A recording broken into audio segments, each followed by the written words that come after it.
After months of quarantine, we're all interested in how we can become our best self. The team at Permanent Makeup and Cryo is here to help you get the flawless makeup look every day without the extra effort or time. When it comes to your appearance, you deserve the best care that money can buy.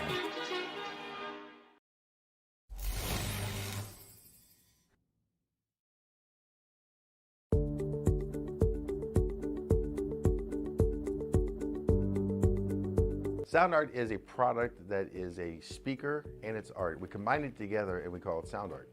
What makes it so unique that any picture can be your speaker? Sound art gives you the high quality sound without the ugly speaker. This isn't a picture with a speaker, the picture is the speaker.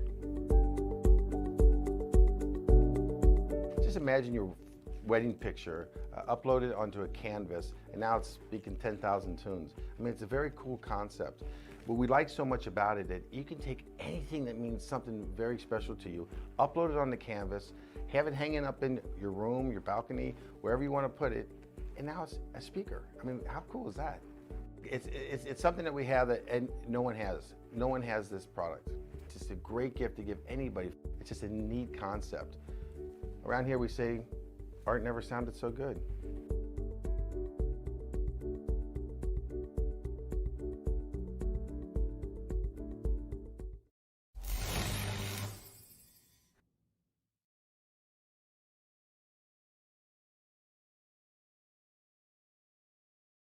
After months of quarantine, we're all interested in how we can become our best self. The team at Permanent Makeup and Cryo is here to help you get the flawless makeup look every day without the extra effort or time.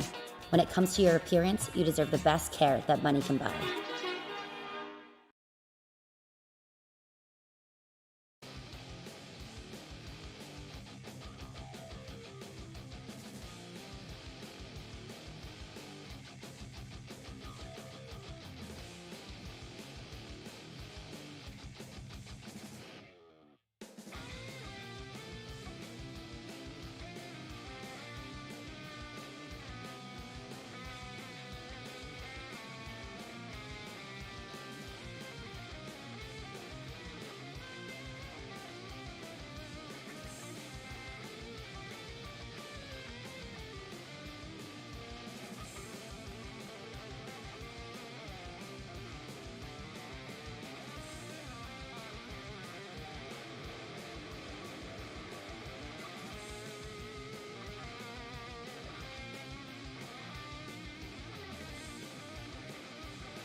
Just off the shoreline of the Atlantic Ocean, the state of Florida boasts the original speed test for all of NASCAR.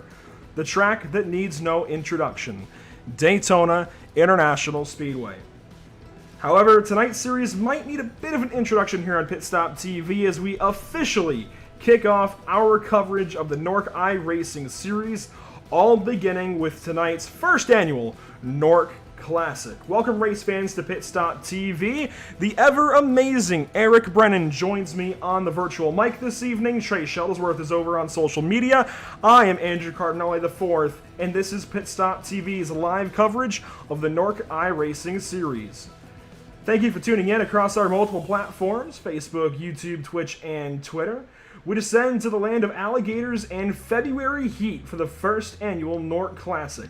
It's the beginning of an incredible new deal for NORC and Pit Stop TV. And Eric, it's always good to open up a season with a run or two at Daytona, stretch everybody's legs, work out the kinks, and just get up to speed, literally and figuratively, to just work ourselves into a new season. We're doing that tonight, the first race of 2021 for NORC, happening here at Daytona. It's going to kick off a wild Season 13.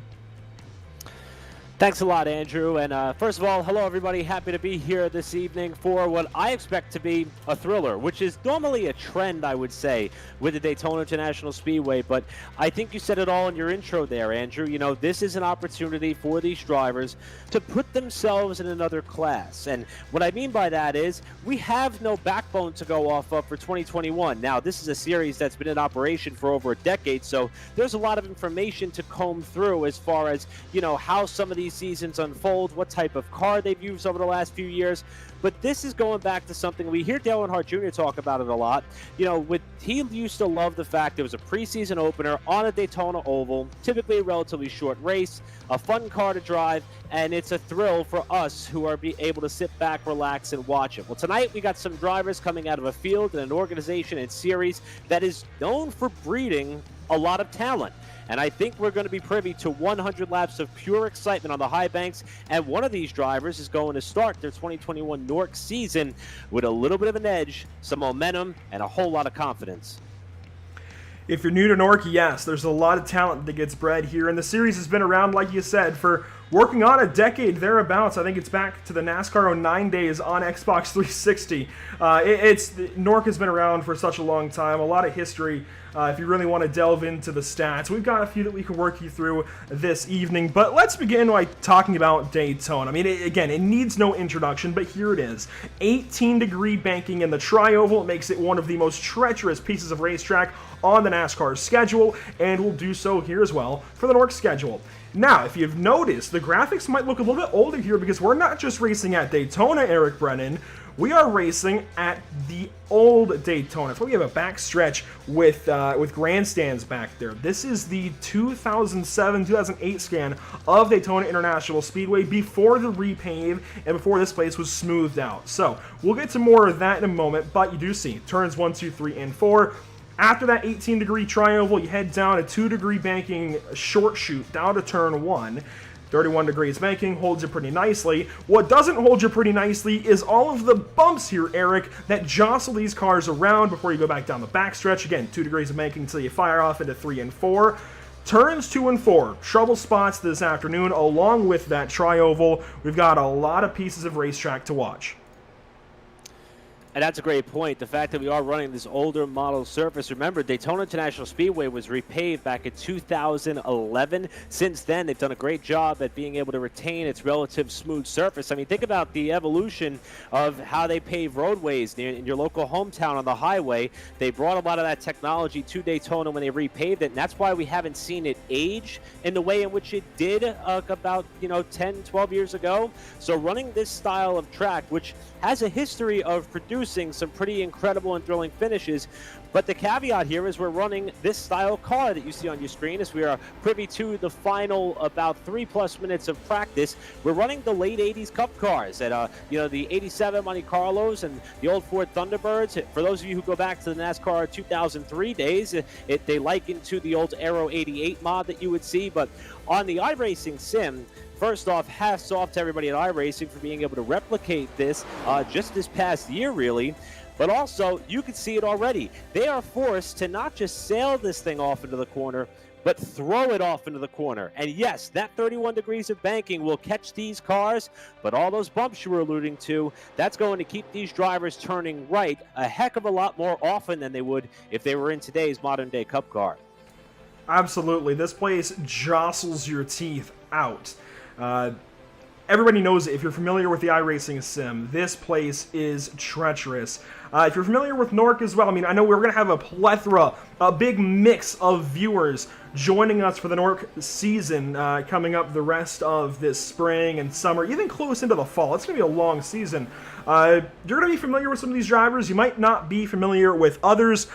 Currently, Nicholas Caressel actually tops the boards. Aaron Smith, he's got a few NORC wins under his belt. He sits second. We're watching both of them here. In fact, we're watching the top three in practice on our screen. Nicholas Caressel in the 30, Aaron Smith in the 70. Look at that save out of Smith, as well as Howie Briss in the 97. We even have a NASCAR iRacing Coca-Cola Series driver. He's scored tonight as the number 18. You can see there, he's running an interesting number 3, considering it's on the Ford Thunderbird body, but it's Dale Earnhardt's paint scheme. That is Femi Olat. And Femi, oh my, he has put together a wonderful last year or so on iRacing. Again, making it into the eNASCAR iRacing Coca-Cola Series for Joe Gibbs Racing. He's not the only one, though, that has come out of NORC and worked their way up to high regards. Of course, Bobby Zelensky is another one of those very popular drivers that's come from NORC, gone into the Pro Series, and, well, has made great things for himself. So, a lot of drivers to watch, beginning with guys like Femi Olat, currently sitting in 5th in practice. We're wrapping up practice momentarily here, Eric, and obviously, I've been in and around NORC for a couple of years, but we're going to have, obviously, yourself new to NORC. We're going to have a whole lot of viewers here from our Pit Stop TV fan base new to NORC. What's your overall, I guess, viewpoint so far, just seeing practice unload? Well, from the few moments I had to watch this practice session, seeing how some of these drivers were able to mix it up in the draft as we see the checkered flag fly on this practice session, but I also went back and watched some of the other plate races they've had over the years, and these guys know how to have a lot of fun. They know how to mix it up, and that's why I think this is the perfect car and the perfect track to kick off our tenure with NORC here at Pit Stop TV. And the crop of drivers, I mean, you mentioned, Femi Olat, and he actually, mentioned in the chat how these cars are a lot more difficult to stop than what he's accustomed to. And, hopefully he won't have much reason to get on the brakes, but with the race being 100 laps, we could expect a couple of opportunities where he may have to get on the binders at some point, whether it be to get on pit road or perhaps to slow to avoid some trouble. And this is something that these drivers are used to. That's why we see them kind of switch up the type of car that they run in each and every series. I mean, if we're talking about highlighting sim racing talent, this is a wonderful opportunity for us to do so. But tonight, though, it's all about one thing, and that is the checkered flag and the trophy. And this may be one of the few opportunities for these cars to mix things up here a little bit as we see trouble in qualifying for Tommy Gossett as he spun in turns 3 and 4. Qualifying is going to be 2 laps in total, 5 minutes in length, and we'll see who's going to be able to put themselves in a primary starting position. And Andrew, I would think that qualifying is going to mean more with these late 80 Cup cars as opposed to the modern day version because, passing is a little bit more difficult because, as we see, getting around this track by yourself could oftentimes be a tough task. Oh, absolutely. Now, if you recall, some of our NORC viewers that are tuning in this evening, the most recent season of NORC iRacing Series action was in those 87 cars. I only made 3 starts in that season, but every corner was more treacherous than the last. These 87 cars are beasts. They are so hard to handle. The steering ratio usually in the NASCAR stock cars goes up to about 16 to 1 rather. In these cars, they go up to 20. It's incredible how far you have to turn the wheel, how hard you have to turn these race cars. Aaron Smith to the top of the board here in qualifying so far. We're currently watching David Schutt. He's got some wins under his belt. In fact, he sits, I'd say, around 13th or so on the all-time wins list. Checking in at 4, tied with Daniel Falkingham. We mentioned, of course, Femi Olat and his amazing career in iRacing as of late. He's got an amazing career in NORC as well. Femi Olat has amassed 26 NORC iRacing Series points race victories. And Eric, that puts him 3rd all time behind only Marcus Richardson and Bobby Zelensky and that puts him also at 14 wins ahead of Freddie De La Rosa. So Femi is up there, the best of the best in the series. I can't wait to see him go out there and lay down a qualifying lap. Meanwhile, only 2 cars have done so far. Aaron Smith and Howie Briss checking in at second place, and he's going 209 off into turn 3. The other thing I really love, Andrew, so far about what we've seen tonight is the paint schemes on some of these cars. I mean, how about Briss in the old school John Deere looking entry that we remember Chad Little driving in the late 90s in the Cup Series? You already mentioned Femi Olot, his 3 car that replicates Dale Earnhardt Sr., of course. And, you know, then we've also got Shutt driving the old Days of Thunder throwbacks. So we're going to keep our viewers and listeners on task as far as who's in what particular car, because timing and scoring may not necessarily match up with the number you see on the door and roof. But nevertheless, we only got a minute and a half left to go in qualifying. We've only seen 4 laps being turned so far, as we have another driver here in Gracia trying to improve on his lap time, as he is currently about 0.3 of a second, a little less than 0.3 of a second, off the quick time that was thus far sent by Aaron Smith II, who holds down the quick time for now, as we are coming up to the final minute of this qualifying session. And there's an idea right there, Andrew, riding on board here with Gracia. You see just how bumpy 3 and 4 is for this competitor, and that's by himself without the assistance of the draft. And it's a rough surface these drivers are going to have to navigate, not only in qualifying, but for the 100-lap contest we have coming up in a moment. And you know what? This is actually relatively common from the NORC field to only have a few qualifiers here on these plate tracks. They just let iRacing handle it sometimes. They let iRacing draw them into their starting spots. We're only going to have 5 qualifiers this evening. We are a bit light on entries, actually. You'll notice that we only have about, let's see, that's 17, it looks like, on our ticker on the left side. Femi Olot, he's already got the time, and he's going to stop as we come into the tri-oval. Bring it right to a stop there in front of all the fans and let qualifying run its course. So again, letting iRacing kind of handle things there, although he should lock into about 5th spot, nobody else on the racetrack.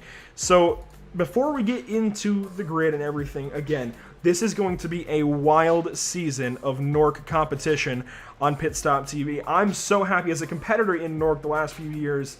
I am so happy to be able to bring this to Pit Stop TV. I mean, this is one of the broadcast deals I've looked forward to for a long time. It's been in the works since the fall of 2020, and it still doesn't quite feel real that we're finally bringing things into reality this evening here on the East Coast. In fact, it's 8:01 p.m. on the East Coast. It's a whole lot earlier in the sim, though, and these guys are gridding up. Let's take you through that starting grid. Eric Brennan off on pole. It's going to be Aaron Smith in that yellow number 70.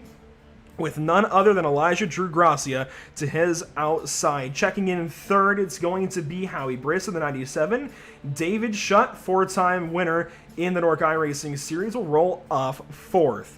Rolling off 5th tonight, it is Femi Olot, then Daniel Falkingham to his outside. He's got a few wins as of late as well. Will Klein at the line. He's going to roll off from the 7th position. Freddie De La Rosa making an appearance this evening. He'll roll off from 8th. Starting 9th and 10th, it's going to be none other than TCB, Terrell Baker, and Cody Miller.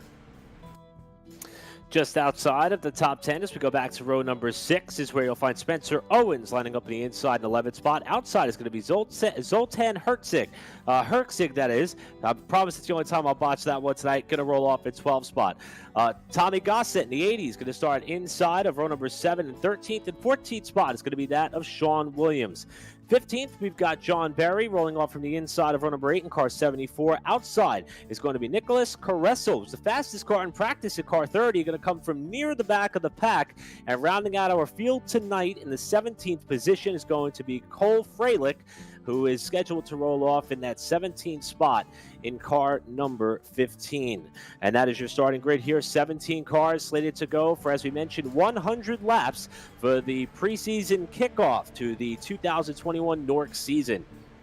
And that is admittedly a whole lot of laps for 17 cars, but it should allow these guys to settle in and get a lot of laps knocked out early. Seeing some of the paint schemes load in as we finally get onto the grid, you see Aaron Smith with his number moved forward up on the door, looking like a throwback, I want to say, to an old supercar there with the number plate for the number 70. You've also got Elijah Gracia next to him. A lot of great looking paint schemes, as you've touched on so far, Eric. It's going to be a wild one, and you know what? This is just a good way to get the season opened up, to get the year opened up, really. I mean, they've been running FTRL, the Full Throttle Racing League, making its comeback, and its first season on iRacing in at least a while, if not ever. But this is the first NORC race in, I want to say, 5 months or so. It's been quite a while since we've had NORC competition in any form. It is worth mentioning, the most recent champion that we had in the NORC iRacing series was none other than Zoltan Herczeg, taking that championship in Season 12. He rolls off in his championship-winning paint scheme as well when we ran these 1987 Cup cars. It's looking good, that number 96. That is indeed a beautiful looking ride for Herczeg, and he's going to be coming from the 12th spot here if he wants to try to kick off this 2021 campaign in fashion. And even though we're running the same type of car that they ran last season for Season 12, the 87 Cup car, as you mentioned to me before we came on air, Andrew, the season is going to consist of the Xfinity style body cars. So this is kind of a little bit of a send-off to the car in which he had success in the last time out and won that championship over John Berry. And we're about to see who's going to kick off this preseason opener in fashion as we are getting set to go green for the NORC Classic. The NORC Classic field up out of turn number 4, getting ready to turn loose for the first time in the new year. It's Aaron Smith out ahead. He's going to bring us down to our starting line. The pace car going to peel off, and we are going to go green flag racing for the first time in 2021. It's the NORC iRacing Series. It's the NORC Classic from Daytona. And a good jump from the pole as they come down through the tri-oval here. Already a couple drivers elected a slot in the somewhat double-wide formation through 1 and 2. Kicked up to the high side was Elijah Gracia. Going to lose a couple of spots there before they come off of turn number 2. He'll slot back into 4th position as they head down the back straightaway for the first time, looking way down to the inside. A driver we've talked about many a times already, and we're going to be talking about a lot of times tonight. Femi Olot in the black number 3 going to be scored tonight as the 18 inside of turn number 3 and 4. Howie Brisk in the battle for second as they come off turn 4 to complete lap 1. They're going to come flying by one of our speed shots here at the start-finish line. There they go, and somehow Femi Olot in just a lap is going to be challenging Aaron Smith for the race lead. How about this number 3? Scored as the 18. It's only lap 2 now of 100. He's up there battling for the race lead. Howie Briss until on the outside line, though. It's not quite like you might expect from our current NASCAR stock cars where you want to get that line formed up. Sometimes you want that gap behind you because otherwise somebody might get a little bit too close, get you unsettled, maybe even get into the back end of your car. So it's really tough to work these lines here in these 1987 cars, especially coming to the old version of Daytona. You can see just how yawed out the back end of these cars are getting. Through the corners is Olot, bouncing around the back end of that race car there. Now struggling a little bit on the bottom. He's going to lose a spot there to our reigning champion in Herczeg, who started back in the outside the top 10. He's all the way up now to 3rd is that of Herczeg, and he's trying to follow Schutt, who's cutting a trail to the front. And here comes Herczeg. You're on board with him as Smith bottoms out there in 1 and 2. He'll go down to the bottom, does Smith, to protect the inside from Schutt, while Herczeg nearly grazes the wall off of 2. You can see how hard they're fighting their cars. Herczeg going to make the move down to the bottom side. Zoltan gets right down to that yellow line. Going to pass the yellow number 70. Take the race lead here on lap number 3. Our reigning champion out front of this NORC Classic field. Schutt with a great save out of turn 4. Howie Brisk going to fall into 4th. And don't look too far. There's the 42 car of Elijah Drew Gracia. This throwback HEB paint scheme as Cole Fralick goes purple on that lap. The 42 is looking good in behind these guys, but he's got to worry about now Femi Olot out the back end of that 42. You can hear these guys bottoming out on the pavement. Gosh, this is just a combination made in heaven. This is great stuff, watching these 87s take to Daytona 07. David Schutt starting to bring the fight now to Aaron Smith off into turn 3. He's going to try and take that second spot away, and he does. Oh, and Schutt really sailed it off into that 3rd corner there, kind of squirted out further forward on the bottom side of the racetrack, while Herczeg drifts up off the bottom of the racetrack. That may allow Schutt an opportunity to close up here and battle for the race lead, with Smith pushing him forward. And we talked about Herczeg, 12th to the lead in 4 laps. An unbelievable charge by your 2020 NORC champion. Now he's got the tough job of trying to defend that spot. And right now, as Schutt washes up the racetrack, it's going to give Herczeg a couple of car lengths of breathing room, while Smith takes second spot back off of 2. A jambalaya up out of turn number 2. Cole Freilich joins the party. He's also in a Days of Thunder looking paint scheme, trying to mimic Cole Trickle. And you know what? I think just because the first name matches, I think Cole's got it over David Schutt. But Cole Trickle on the inside of Cole Trickle out of turn number 4. And Cole Freilich is going to end up on the top side of that battle. But on the bottom side of the racetrack now, even of Elijah Giugracia looking for 5th place as we eclipse lap number 5. Coming to lap number 6, you see the top 6 splitting away. 7th is where you find Femi Olat. They're working with Will Klein. And really, it's very spaced out behind that. You see Tommy Gossett in the number 80. A throwback, I believe, to Dick Trickle in the Halig Myers number 90. Then we have a few guys further back, and nobody's lost the draft except for Terrell Baker, who has had some kind of problem here in the early goings. TCB, unfortunately, 3 laps down.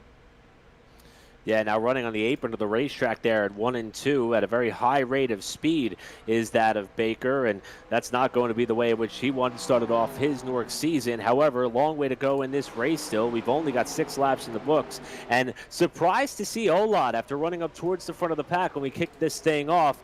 He started up in 2nd position, kind of faded back into that 2nd grouping, not too far off the leaders though as we go on board there through turns 1 and 2, and it looks as though potentially just biding his time and waiting for the opportunity to close up on the back straightaway, being that everybody's been jockeying for position at the head of the pack with Herczeg the leader, Freilich up into that 2nd spot.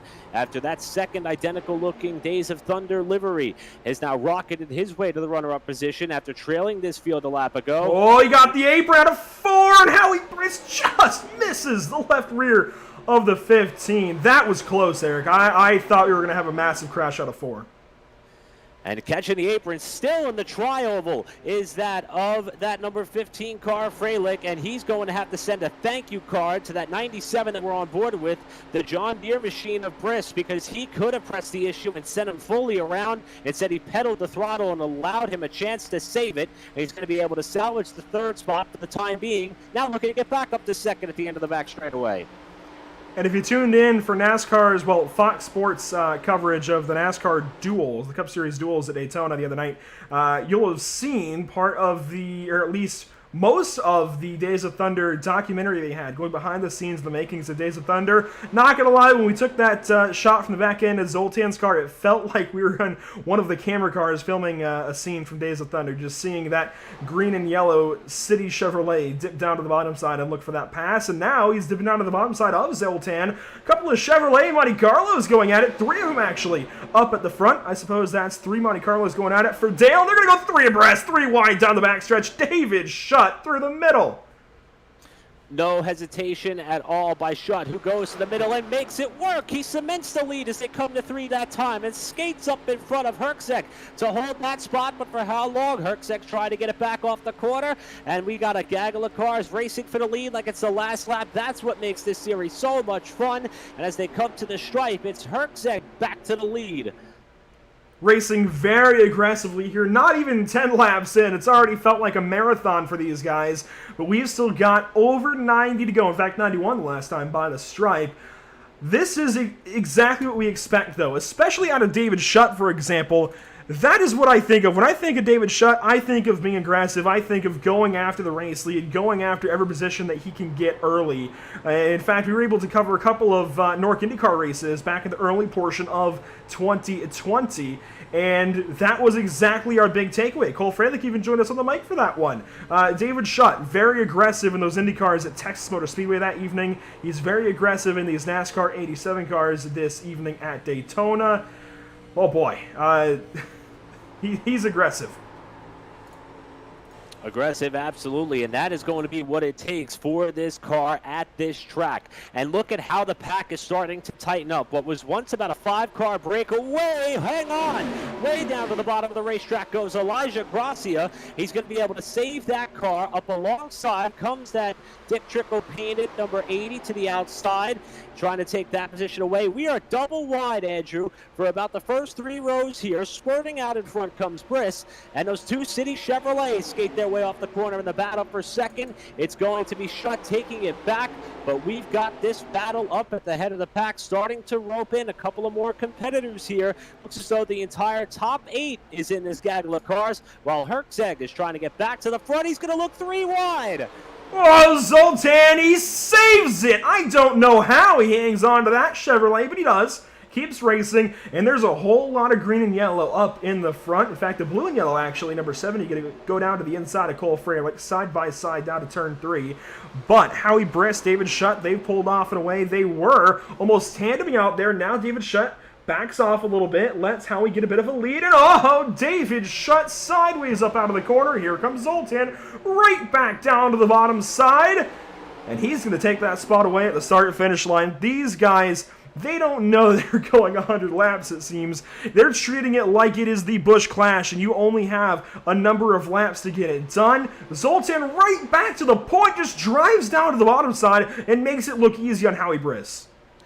Very surprised with how, Herzeg appears to be able to work his way back to the front with relative ease. As we mentioned with this car, doesn't necessarily require all the drafting help in the world to get the job done, but you still have to have the ability to hang on to that thing if you're going to sail it off in there, especially on the bottom. And that's what Rose is starting to do just behind. Where'd he come from? We haven't talked about that driver up in the top 3 all night. He's now trying to take second spot away, and continuing to try to close up comes Freddie De La Rosa. He's in the runner-up position as they approach turn 1. Freddie D down to the bottom side. He's going to take second place away, and you can see how sideways they are. He might go up the racetrack. There he is. He's up in the wall. He's spinning, and he's going to wreck. Oh, he's going to take Smith. Smith going to the moon faster than Dogecoin. And oh my, we've got our first caution of 2021. And he's a turtle. He's no longer a Shiba Inu. He is a turtle out of turn 2. Absolutely. And the car comes to rest on its roof with the left rear tire still rotating on that machine. And that is Aaron Smith, who started on pole. Wrong place, wrong time. And Andrew, just as we were talking about the charge up through the pack for Freddie De La Rosa, it suddenly comes to a close as he could not hang on to the car after moving up into that second spot. Thought he had it saved right about here, and then he overcorrected and shot back up in front of Smith, who then launched up over the nose of the 42 on the exit at turn number 2. And it was Elijah Gracia who ended up being the launch ramp for Smith's car, and it puts us under the caution for the first time tonight. But you know what? A great job by Tommy Gossett to miss that. He easily could have been in the midst of this massive calamity up out of turn 2. I mentioned earlier, the exit of the corners, super treacherous here at Daytona regardless, but especially with these older Cup cars and at the older Scana Daytona, very tough to work with. And actually, it was really the center of the corner. You can see how loose the 72 got, and here's the wild ride for Smith. Oh my. That is incredible. We know these cars can now do blowovers. I didn't think we would have a flip with one of these cars without a blowover. That's impressive.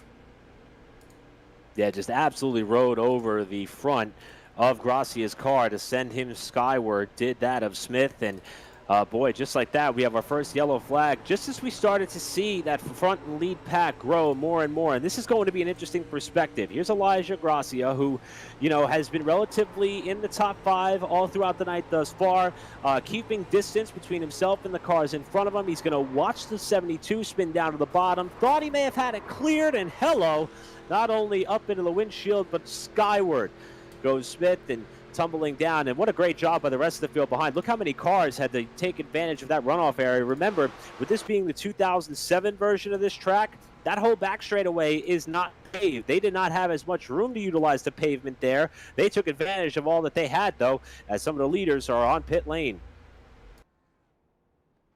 Taking tires early is most of the field. Tires a premium in these 1987 stock cars. Zoltan Herzeg, he's going to take, it looks like, at least 2 Some quick pit stops up at the front. In fact, the top 4 are all going to take, it looks like, 2 tires. The first on 4 is going to be Howie Briss in the John Deere, number 97, mimicking that of Chad Little. Spencer Owens also going to take 4. First time we've mentioned him this evening in the number 12. Sean Williams, he's going to take 4. Everybody else further back either taking 4 or repairing damage. And in fact, we've got, it looks like, 6 in the pit lane doing exactly that. Elijah Gracia, Femi Olot, Cody Miller, TCB, I think, is just trying to get back on the lead lap, actually. Aaron Smith is down there, Freddie De La Rosa as well. Great misses by some of those guys. I mentioned Tommy Gossett. We took the gearbox angle of him leaving that accident. Some great misses further back in the field, even though it was big calamity up front. Yeah, and I wonder, too, being that this caliber of field is, very impressive as far as talent and ability. I wonder if, even though this is not your modern day style cup car, how many of them may just be kind of biding their time in the back, like a Klein or a couple of others who cracked the top 10 for the most part here tonight, at least not at this point in the race. Granted, it's still early. Maybe trying to wait for a couple of these incidents to take place, see how it impacts some of the front runners, and then start to work their way forward and give themselves a shot to win. But I got to tell you, Andrew, as of right now, and again, still early, we're not even, a quarter of the way through this race yet. I'm very impressed by Herczeg, because his ability to not only fall back, kind of stop the bleeding around 4th or 5th spot every time, and then within a lap or 2, he's at the front. I mean, again, the number that we're going to watch here, start at 12th, up to 1st in 4 laps. In these cars, at this track, that's incredible. It really is. That said, I think a few of those spots, I don't want to discredit anything here by Zoltan, but I think a few of those spots were just guys trying to ease back, take it easy here at the start. It is a 100-lap race after all, and I don't believe these guys have a faster pair to lean back on, so with only 17 in the field, you can absolutely sit around 15th or so, just keep your car in one piece, maybe 2 if you're feeling a bit lucky, and get yourself to the end of this race. It's a lot like the 12 Hours of Bathurst coming up for these iRacers. You've just got to keep your car together. If you do so, if you just survive, you've got a great chance of being there at the end. You see the number 96 up on the high banks. He's up on the top line, and pace car lights are out. The reason he's up there solo on the top side of the racetrack, Eric Brennan, is we have single-file restarts all night long. As a NASCAR purist, as somebody who loves old-school, NASCAR mechanics in general, NASCAR rules, etc., I am a massive fan of these single-file restarts. It might take a lap or so to get quite exciting, but it just, I don't know, it looks cool when you have a field coming down to the green flag single file. They do exactly that. It's lap 17, now lap 18 of 100. We fire them back up and they get off and going. It's going to be Herczeg, Schutt, and Berry, the runner-up for the championship last year, now up into the top 3 for the first time tonight, according to my box score, with Briss 4th, Williams your top 5. A couple of new names that are up there towards the front of the pack by virtue of the crash that took out Smith and De La Rosa. Also, Grazia showing a couple of laps down after all 3 were involved in the heavy contact off 2. But as you can see, it doesn't take long for the slipstream to work, and here comes Schutt for the lead to the inside before they hit turn 3. Down low is Schutt. Up high, way up high is Herczeg, and they're going to battle for the lead off 4. And how about the momentum rim riding at the top for Herczeg? But that's going to allow the rest of the pack to close up, and here comes Briss from 3rd quickly. Schutt's going to try and get him in the line. Not quite. It's so close, too close to call. It may have been David Schutt at the line to lead lap 18. Side by side still. You see the 74 in frame of John Berry. First time we've really talked about him this evening. And you mentioned he was the runner-up in Season 12. He's been in the top 3, Eric Brennan, 9 out of 12 seasons. Dating back to the console days of NORC, he's always there. He runs races for points. He makes sure he's in a position for the championship when it comes down to it. That's what's important about John Berry. He's always a good sleeper pick to be in the conversation. I mean, we have 5 championships for Bobby Zelensky, sure. But being in the top 3 9 times out of 12, doesn't matter who you are, that's impressive. Yes, certainly. That's why we keep our eye on him, or at least one eye on him. Whoa! Trouble! Herczeg, he gets into the wall and spins in front of the pack, and also involved the 25 who had problems early, and Tyrell Baker, and it's going to sweep up just as we were talking about John Berry in a multi-car crash that happened in a 3-wide battle for the lead in 1. That's most of the front runners. That is going to really debilitate, I think, the field in general. It looks like it starts up with Howie Briss, David Schutt, and Zoltan Herczeg in 1 and 2. We'll watch them come through the tri-oval, kind of clipping through the building there. We'll watch them come through the tri-oval here. And you can see the 3 wide starting to take form. Howie Briss down to the bottom side. Oh, I see exactly what happened. Just ran out of room. David Schutt trying to give room to Howie Briss down to the bottom side. Ends up door banging Zoltan, and it's on from there. We'll have to watch that from Zoltan's perspective. Yeah, and I was actually just about to mention how Tyrell Baker, despite being a couple laps down after the start of this race, trying to get his way back up there, prove he can mix it up with the leaders, and maybe end up back on the lead lap at some point in this race. And he was up there about 5th car in line, and he got swept up in this thing as well. But what a race we had going on at the front of the pack, though. And I kind of penciled Herczeg as the early favorite in this race, and he's been able to hang tough there up against the outside wall, and he was doing just that. And that door bang there in the corner is what knocked the 49 car sideways. And how about Briss able to escape the carnage? Also looks like, I believe, that may have been trying to get a positive idea on the other car that squeaked by there. Sean Williams in the 89 was the car that was able to squeak by. Wow, as you mentioned, Andrew, we caught out a number of drivers who are making up our top 5 positions here throughout the night in what is still a very early incident amongst some of these front runners. Let's go on board with Sean Williams and see how he got through this. You say Sean Williams made it through? Well, let's find out how. He's down on the bottom side behind Briss, and actually it looks like Zoltan actually comes down, trying to turn into the corner. Maybe just either miscalculated or didn't quite know there were 3 wide. Sean gets a piece of it, but he barely misses Zoltan, and that's going to keep his car together. So he gets a little bit of damage, but gets away mostly unscathed. Should keep that car relatively in one piece, at least in racing condition. But this is really going to fall into the hands of guys like Howie Briss, who suddenly get a great position out of this caution.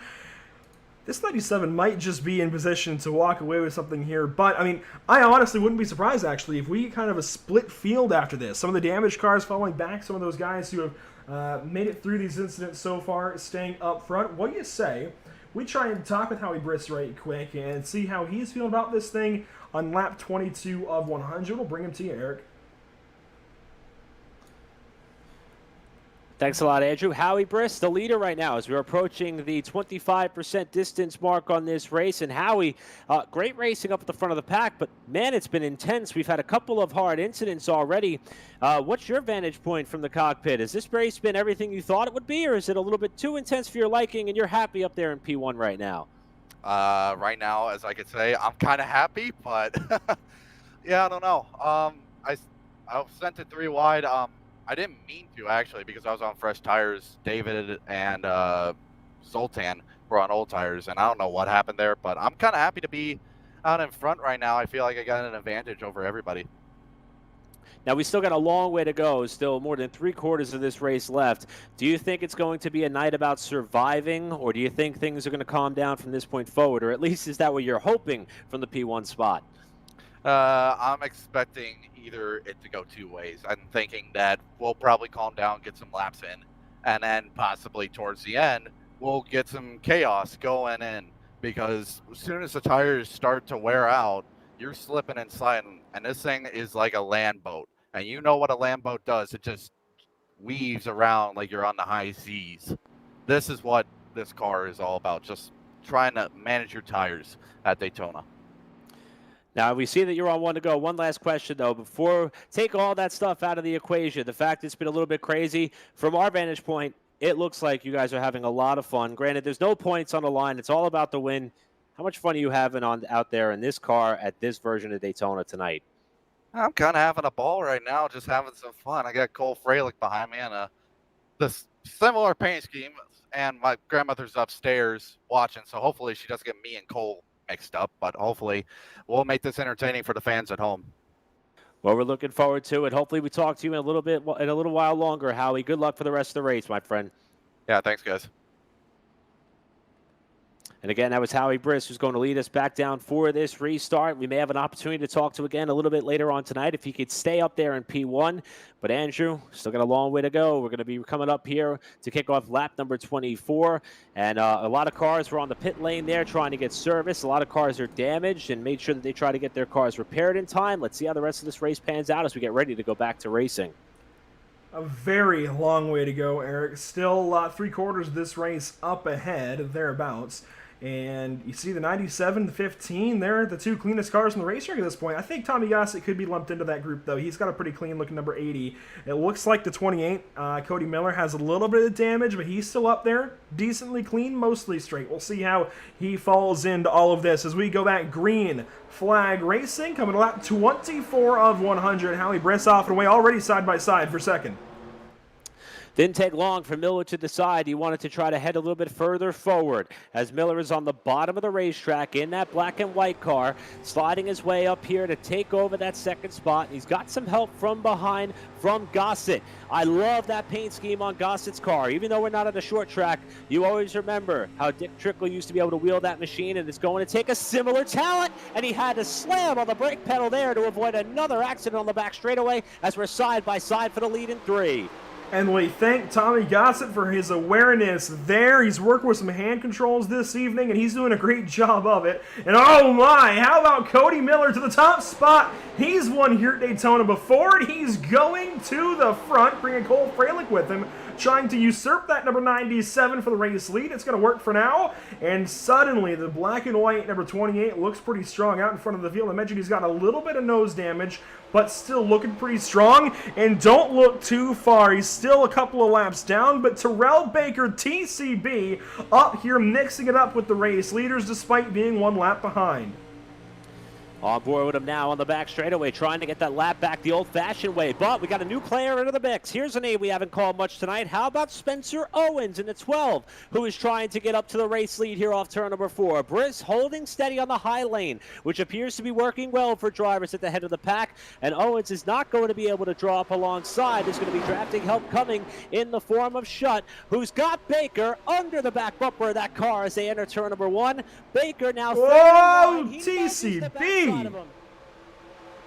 Terrell didn't quite go with him. Now Zoltan swerves down to the bottom side of TCB, goes on by. Remember, TCB is a lap down here, but Shutt, I think, thought that TCB would go with him and didn't. Now 3 wide down the backstretch. The same 3 players as Zoltan goes top to bottom, and he's going to work that yellow line on the inside, side by side, and he just makes it look so easy every time.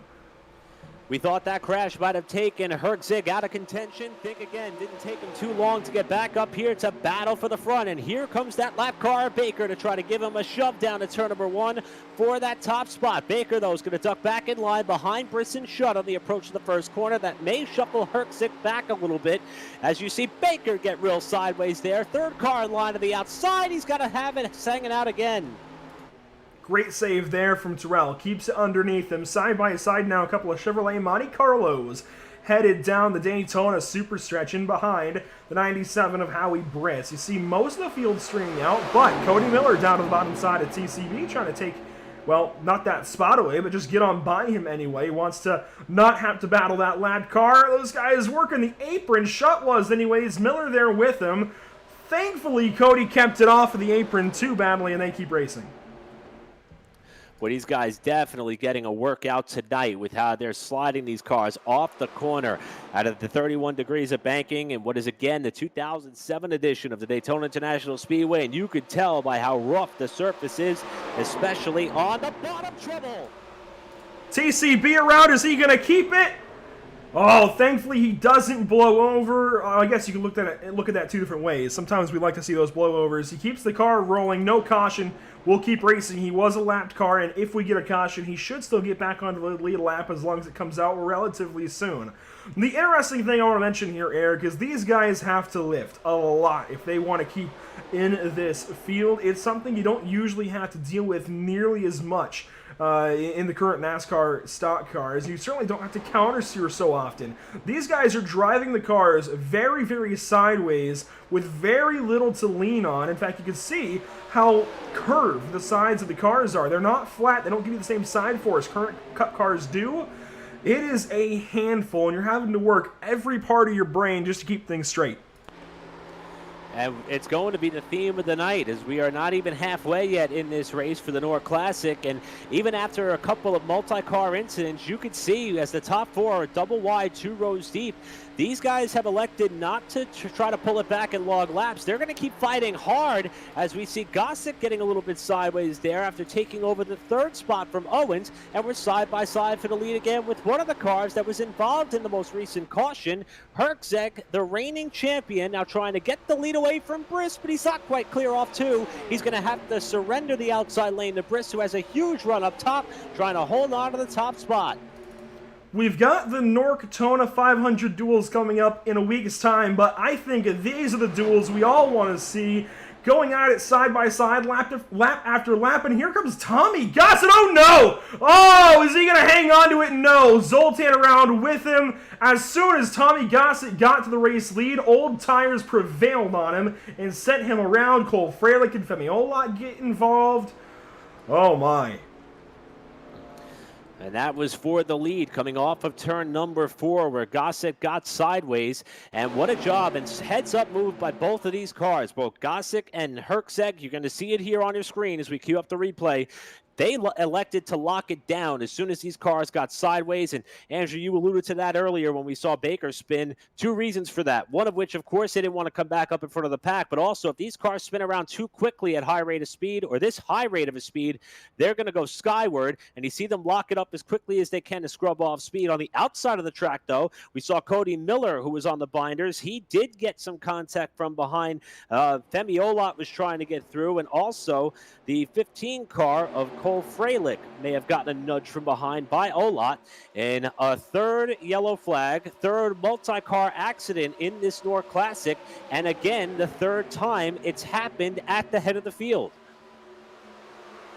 Yeah, these guys going for the race lead are why we're getting these caution flags, but dang, is it exciting. You see Gossett, Tommy just put a little bit of wheel into the car up out of 4, and it just got away from him. And then you see Cody Miller trying to hang on to it, ends up the racetrack right in front of Cole. Nowhere for Cole or Femi to go. And unfortunately, they just end up in a chain reaction into one another. You just accordion so quickly here when you're all trying to check up like that. It's really easy for that kind of thing to happen.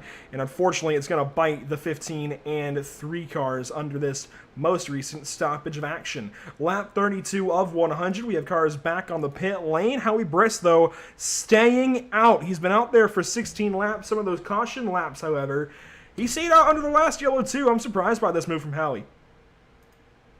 Yeah, surprised he selected to stay out that long because, want to remind everybody who may be watching, this race is 100 laps essentially straight up. We're not going to have any planned stage breaks or cautions. I mean, granted, we've seen, 3 yellows early in this race, but you're not guaranteed the opportunity to come down and pit for service in the distant future if these guys are able to start to run a little bit cleaner or figure things out a little bit more. And there's no guarantee that that window of opportunity will open for Briss in that lead spot. So surprised as well that he elected to stay out at least one more time under this caution flag. Very surprising that Howie's going to stay out. While we wait to see how this works out for the number 97, I want to mention all of our partners here at Pit Stop TV. Of course, Tucson Sound Art, your picture, your music. Make sure to use promo code PITSTOPTV at checkout for 10% off your order. It's a great device. I've got one on my bedroom wall, and I can vouch for it all day long. It's basically a box with a nice canvas and a great picture of your choosing on the front of it. It looks great. It sounds great, too. It's a quality product. I highly recommend it, and not just because they're one of our partners, but because I can attest to the quality of that product. Of course, Race Pace as well. Tyler Campbell over there putting in a ton of hard work, getting a whole lot of teams ready for the iRacing Rolex 24 a couple weeks back, and now transitioning into Bathurst prep, and also trying to keep our Pacific GT3 teams up on the tracks that they have to come up to each week. We've got the Nordschleife coming up this Monday, in fact. Race Pace will get you taken care of. If you're looking for any kind of road setup, check Tyler and the rest of the Race Pace crew out. They are expanding everything about Race Pace. A lot of exciting things coming from that stable.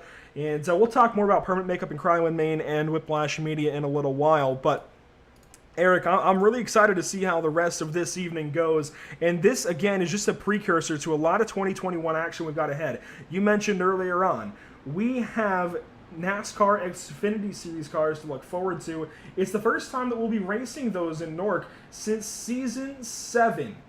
That was some number of years ago. I mean, I'm trying to think back. That must have been around the beginning of 2018, I think it was. It's been a long while since we've had Xfinity car action. It might have even been back in 2017. It's been a long time since NORC has run those Xfinity cars.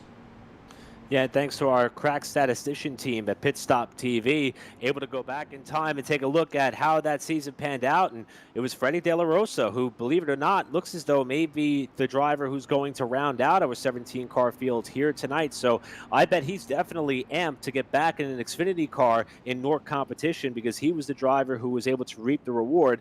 Ironically, he was the champion of that series ahead of Femi Olot back in Season 7. So Freddie will definitely be looking forward to that. But fortunately for us, we got a long ways to go in this 87 Cup car before we close out this NORC Classic as we get set for the restart. Lots of racing ahead. Last time it was about a quarter of the way into things, 3/4 to go. Now we're about a third into this race with 2/3 to go. Coming to lap 34, these motors roar back to life, and we are racing once more from the Daytona International Speedway, the 2007 version thereof.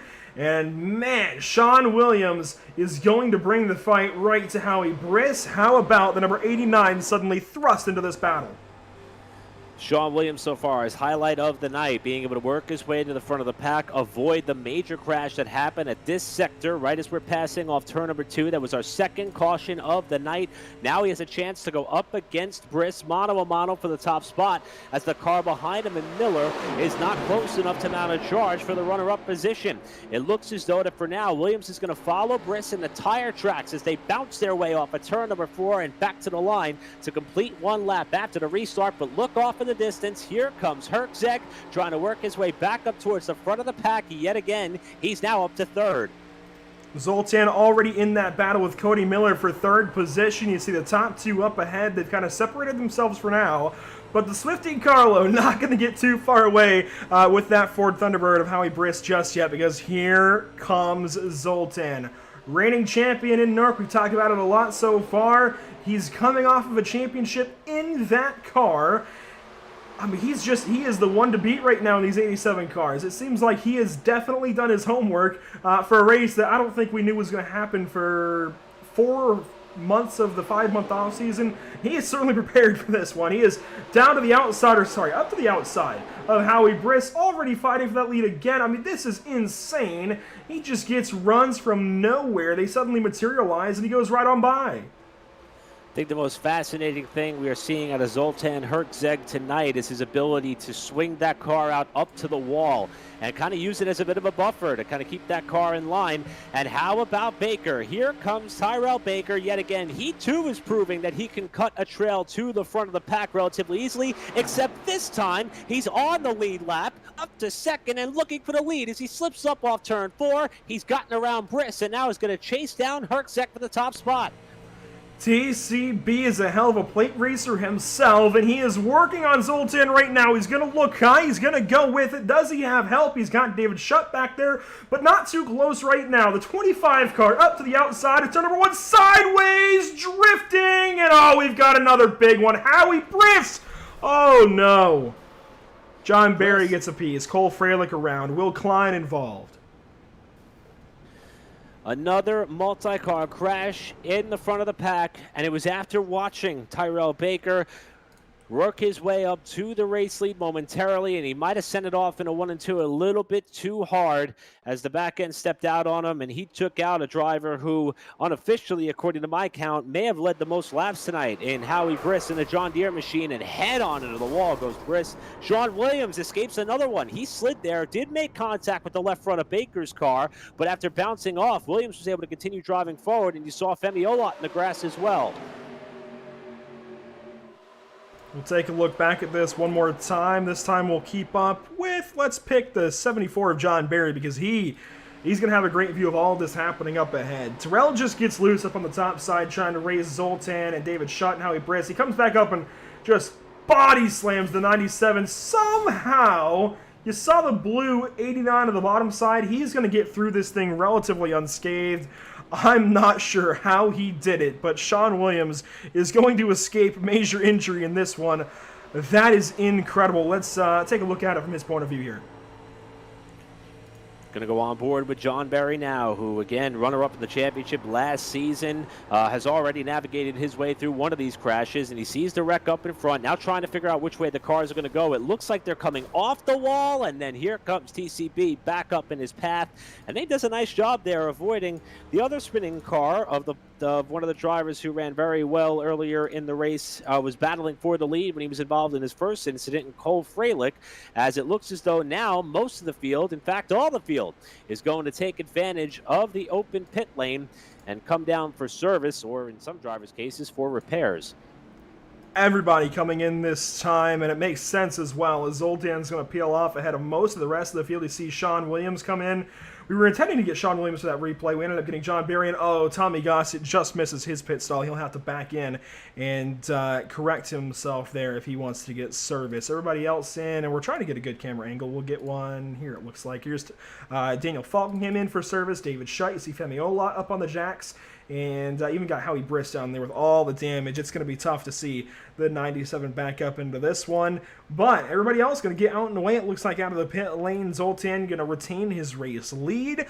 And it's going to be Cody Miller, second place. Tommy Gossett in third. Then David Schutt coming off of the pit lane. Finally, a lot of these guys staying in for repairs. I think this is kind of the theme we can expect for the rest of the evening under caution periods, that these guys are all going to have to stay in for some repairs. And the good news is, Andrew, you know, being involved in a wreck of that caliber has not been a death sentence tonight in this NORC Classic. And although there are some drivers like De La Rosa and like Smith who went for a wild ride, perhaps the craziest ride we've seen here tonight, who are many laps down and out of this thing, you know, if you include Elijah Gracia, who was involved in an incident, Briss, who's now 2 laps down, getting his car repaired, but possibly going to try to stick with it. We already talked about TCB and his charge up through the pack. He's already made up a couple of laps and got to the front of the pack. He's got the job done before. This time, though, having to wait on some service and repairs. He may not be out of this thing yet. And a name that we haven't called yet, and I honestly want to give you credit, Andrew, because you pointed out the fact that, you know, Will Klein is somebody who has been very hot on the plate tracks, specifically in this 87 Cup car over the last year or so. And even though it looks as though he may have sustained some damage in there, I think he was trying to be patient throughout the evening and maybe try to charge a little bit later as attrition did its thing throughout this race. But I still would not rule out any of these drivers, especially with the trend we've seen as far as how hot and heavy the battle for the lead has been. Well, it looks like Will may have departed for the evening. At the very least, he's not selectable for me here on timing and scoring, so it looks like problems for the 48 car. He was involved in that incident that may have written him out of this one, and we're only on lap 40 of 100. We've seen a lot of incidents so far, and that is certainly taking its toll visibly on the field, but we do still have, it looks like 11, 12 cars with us, and if Howie gets back out there, we should have 18. But to your point, we call him Will Klein at the line for a reason. He's just got some way, when it comes down to it, he can get to the end of one of these plate races. That's what's important, is getting to the end. He finds some way, even if he's, say, 18th, damaged race car, the seas are going to part for him. It just, we don't know how or why, but it just seems to work out for Will Klein, and ends up going his way more often than not, it really seems. And maybe not always here in NORC competition, but certainly just in general on iRacing. Through the number of leagues these guys all run together, it's a very common group that ends up going from league to league, running throughout the week and helping each other out in Road to Pro, for example. These guys certainly stick together. That is one thing you've got to give NORC on any given day.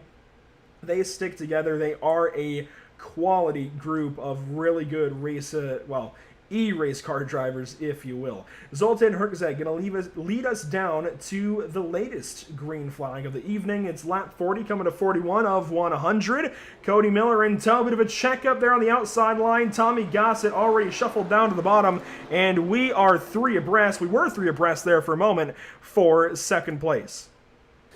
Yeah, it looks as though Cody Miller did not get up through the gears as well as his competition would have hoped. That checked up Gossett there, who I think for the second time today was one of the more gentleman drivers in the field as far as lifting and offering an opportunity for Miller to get his stride back underneath him before running into the back of the 28. As we're on board now with the 12 of Owens, who's pulling aside down the back straightaway. Owens may have a problem, or he's electing to fall to the tail of the pack. I'm sorry, that's Daniel Falkingham we're on board with. My mistake. He is electing to fall to the rear of the field. Well, it looks like we are getting 3 wide up at the front of the pack yet again, and the race for the lead is on as they come off turn 4. Still going at it, tooth and nail. Cody Miller going to ease ahead. No, it's shot at the line. Almost contact. Cody hangs on to it. Very impressive stuff out of the entire top 4 or 5 here to keep things together. Some proper drafting at hand with these couple of Monte Carlos up ahead. They are the Aero Coupes, and my, they are working together quite nicely. Now Zoltan going to pull down to the bottom side, try and take that spot away. No, back in behind David Schutt, but they have taken this field to Gabblebees here on lap 42, just trying to walk away.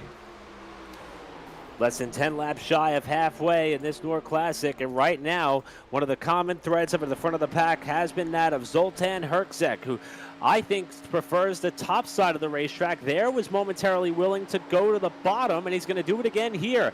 Up alongside of Schutt for the race lead as they come through the tri-oval, and it's Herczek trying to get that top spot back, but up on the outside, Miller is elected to stay high to perhaps help Schutt, but it's not going to work.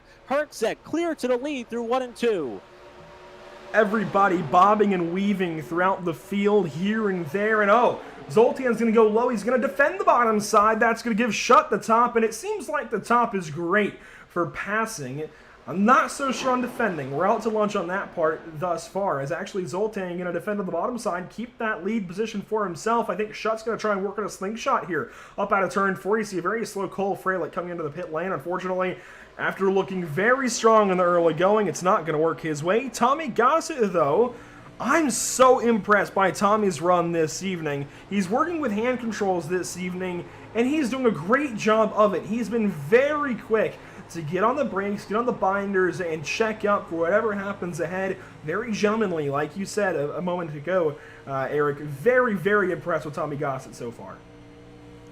Yeah, gentlemanly is probably the best way to describe Tommy Gossett's performance here tonight so far. And you mentioned hand controls. I can understand you doing that in the modern-day Cup car, in the modern-day Daytona International Speedway, but boy, Tommy is working very hard to continue to be at pace and to run as clean as he is right now here tonight with those hand controls. And right now he's up to 4th and proving he has the pace that it takes to climb even further up the running order, while Schutt and Herczek just cannot decide who wants to lead this race. Right now they both drift up the racetrack. Patiently waiting in the wings is Tommy Gossett as well as Cody Miller, but we continue to be side by side for the lead as Herczek almost lost the back end of the race car off too.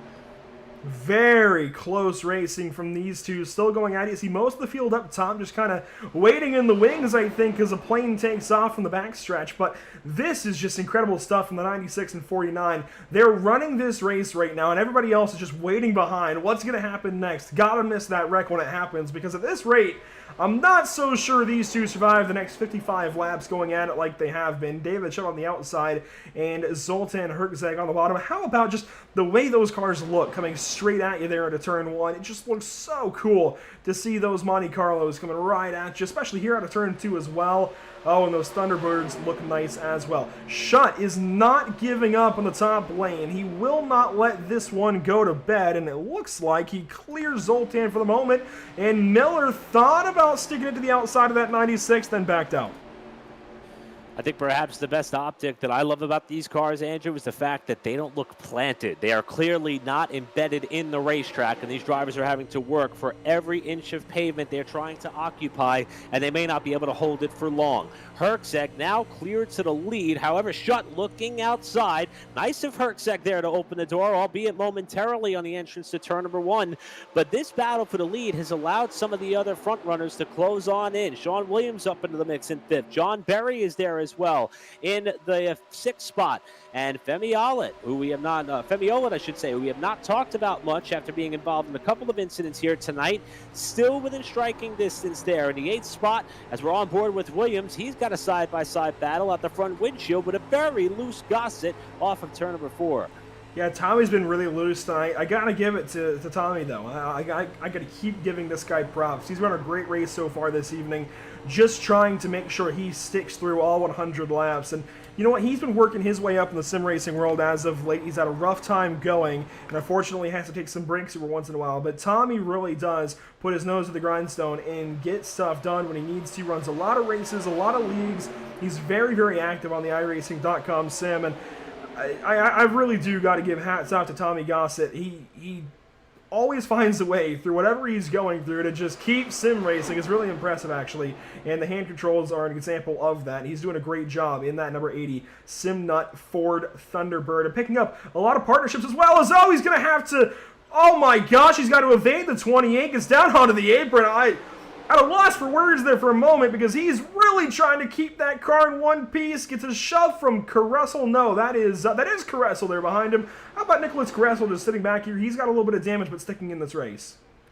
How did Caressel get back up there? Last time I looked at the timing and scoring monitor, he was well out of the top 10, and I think even a couple laps down. So what a job for the driver who paced the drafting practice session we had prior to qualifying. And Nicholas Caressel is now in the conversation yet again, and also offering up a moment for Gossett to catch his race car after the sliding save off the corner. And also want to note the fact that after Gossett got so loose, good job by him to transition back up onto the banking in the tri-oval and not lose the car yet again. He's got Femi Olic just behind him here, now looking outside for the 6th spot, while the top two are starting to open up a little bit of breathing room, and that came in by virtue of the assistance of the slide that we saw out of Miller, who was in 3rd position. But even though they've got some room, they're not done racing for the lead, as Schutt had a peak down low off 2, and they'll duck back in the draft.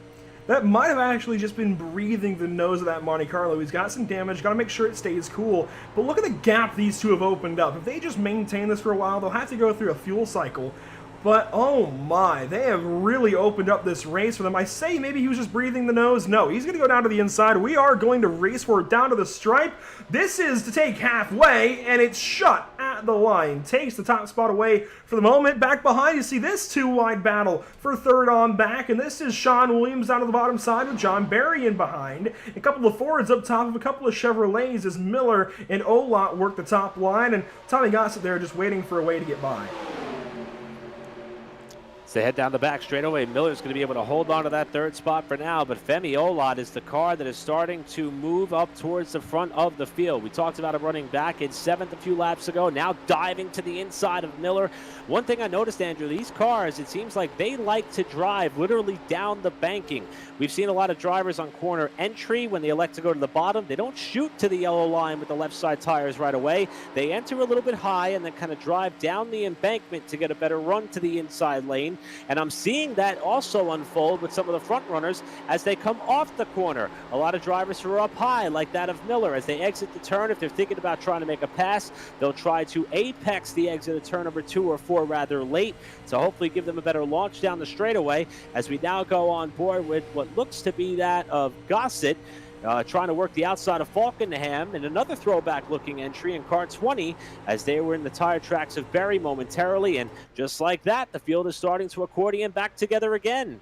Here comes Femi. He's up to this duo up front, bringing forward power back into this conversation for the race win, eclipsing lap 52 on to 53 in a 3-car in this 3-car battle. He goes down to the bottom side. Femi looking for 2nd and a whole lot more. He's got clean racetrack down there. You mentioned these guys are throwing the car into the corner and trying to drive it off the corner straight. It's much like at a short track where you want to drive the car out of the corner as straight as you can, as John Barry with a great save out of turn 2 keeps things going. But you want to drive the corner, or drive out of the corner as straight as you possibly can. Minimize how much wheel you have in the car in any one direction when you come out of that banking so the car doesn't get too loose, just like Zoltan. Oh my, what another amazing save. Keeps out of Femi, so Femi can go on into this battle with David Schutt and keep racing. That could have been terrible out of turn number 4. for the 3 car and the 96 alike. That could have been awful as, wow, Femi sideways. The tires are starting to fall off. That is the unfortunate downside of throwing the cars into the corner the way they have to. They've got to throw it in, kind of set aside almost like on dirt, and then hold it there, hold a little bit of yaw in the car, then try and drive it on the racetrack like you were saying, drive it out as straight as possible, and minimize wheel in the car on exit. Yeah, and just like that, 1 lap ago, he was sideways. Less than a lap later, he's back to the lead. That is the product of this car at this track and this NORC series, as we have Herczeg back to the point, shut second, and Femi Olet, who is, I think, counting his blessings after we saw the slide there by Herczeg. I literally had to gasp for air watching back here because I thought for sure he was going to clip the right rear quarter panel with that 3-car lap ago. He was able to save it, and now everybody trying to look for some clear running room as it looks as though we're stacked up pretty much throughout the top 8 down the back straightaway. Love seeing the field come straight at us down that backstretch now. Fanning out a little bit there for 3rd and 4th off into turn 3 as Sean Williams enters the fray once more. Femi dropping back a little bit. I think he realizes where his tires are at right now and that he can't keep pushing them like that. Now coming to our speed shot here at the Tri-Oval. Mostly single file through the field. You see the cars just pitch sideways and lean on everything they've got in those Goodyear Eagles. Thankfully holding them pretty straight, but man, they are very close. That slip angle is, wow, Cody Miller, another great save. He's in 3rd, but he's got Sean Williams all over the back end, and here comes Gossett down to the bottom. Gossett, who has been a bit of a rubber band effect. We see him up towards this part of the racetrack, kind of works his way back a little bit after a little bit of a slide or an overstep, and then starts to bounce his way back up towards the running order, and now trying to look for an opportunity to get around Miller for 3rd. Well, the top 2 look to build up some breathing room yet again, and even though it seems that Herczeg and Schutt are remaining a constant up in the top 2 spots, I think we're starting to build up the same type of ideology for Miller, who rides in 3rd. He's pretty much been in that 3rd spot since we went back racing. Had a couple of saves himself there in that 3rd spot, but able to fend off all the challengers up to this point. And even as that car scrapes its way across the bumps on the outside of turns 1 and 2, he's fending off Gossett for the time being and now trying to close back up on the top runners. Amazing stuff here, just watching these cars battle the bumps. I can never get tired of watching these guys just try and fight the racetrack like they are. It was really cool last season as well, taking these cars to places like Darlington, North Wilkesboro, places that were just horrendously rough and really made you drive the racetrack, and really make you drive the racetrack in any car, let alone these 87 Monte Carlos and Thunderbirds. It's great stuff watching them fight the racetrack like they do. Still nose to tail on the far side of halfway here, Eric. It's been a hell of a show here for the NORC Classic. I don't always use that word particularly twice in the broadcast, but it's deserving. This has been amazing stuff from the entire NORC field. A bit light on entries, as we mentioned earlier on, but oh my, it has been good racing through and through. Zoltan Herczeg still hanging on to that race lead, and I love this view in particular. Offset just a little bit so you can look towards the inside of the racetrack from the right rear side of this race car, and you can see the entire field in behind all the way through the corner. This is a really cool angle to just see the whole field going to work into the corners. It is an incredible angle to watch from, especially because you don't see these cars naturally yaw out in that fashion anymore nowadays, and it truly does show how much effort is going into getting around a racetrack that has earned a reputation to be, usually in today's version of the Cup Series car, flat out, relatively smooth, and the driver just happens to dictate what line he or she wants to be in. That is not the case here. This is a workout for sure. And if you look at the box score, we had 3 cautions in about the first 30 laps. Some may say, how could that have been entertaining?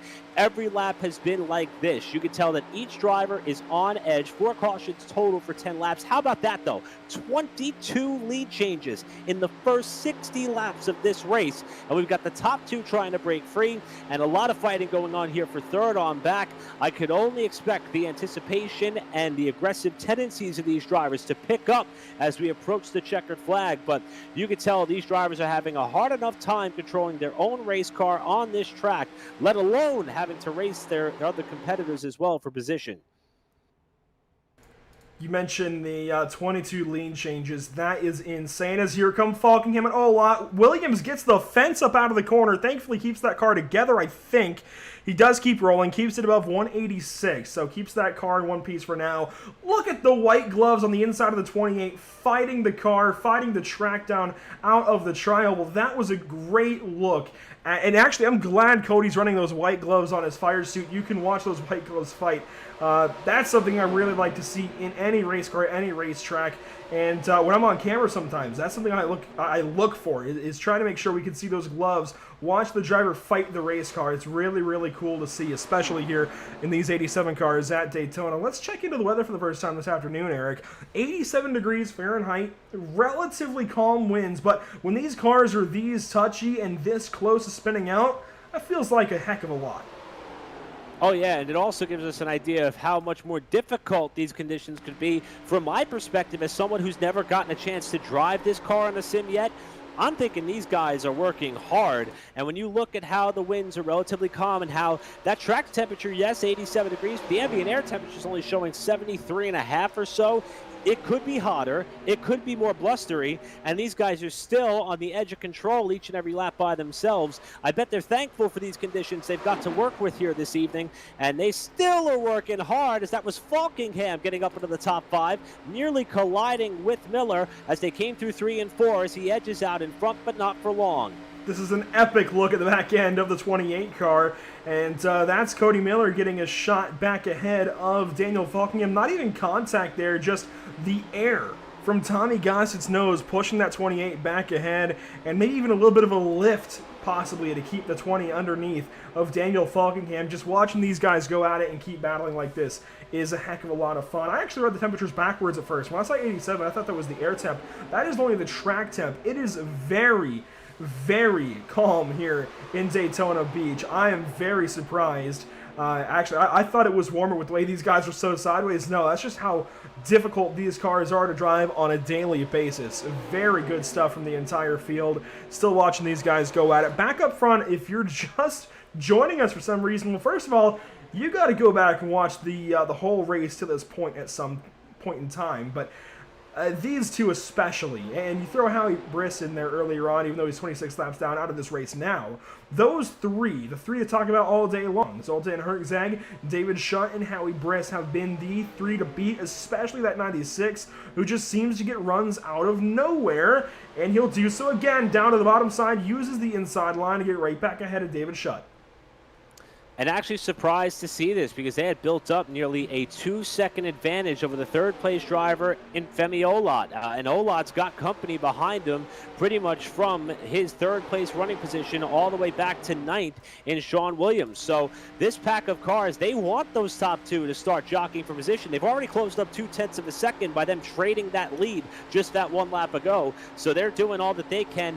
They're kind of in cooperative fashion, single file, not in a Congo line draft like what you would see in today's style of stock car racing at Daytona, but it's enough where they're not slowing down each other's pace and momentum for the time being, and they started to notice perhaps a little bit of that gap starting to shrink away towards the front runners as Shutt, at least from the distance it looks like, maybe trying to peek down low for the lead again on Hertzog off 4. He will duck back in line as well, while this group of cars is doing all they can to close up that gap that is now about 1.5 seconds back to third.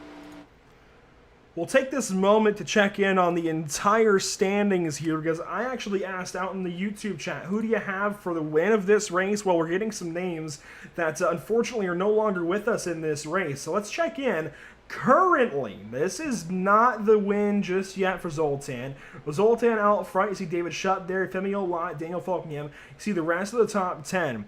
It's when you get back down to 11th on back that it gets unfortunate for some of these guys. Only 10 cars left with us. Elijah Gracia, he had an engine expire. Cole Freilich, I believe he had an engine expire as well. Will Klein was collected in that wreck most recently with Howie Briss and Tyrell Baker. TCB, unfortunately, out of this one. Fan favorite in the 25. 29 laps down and counting, and of course Freddie De La Rosa and Aaron Smith back there with him after Aaron's amazing, not for him, but amazing looking wreck out of turn number 2, where he quickly went from a bird to a turtle as he went soaring through the air and then came back to rest on his lid. What's interesting to me is this field has organized and has run down our race leaders.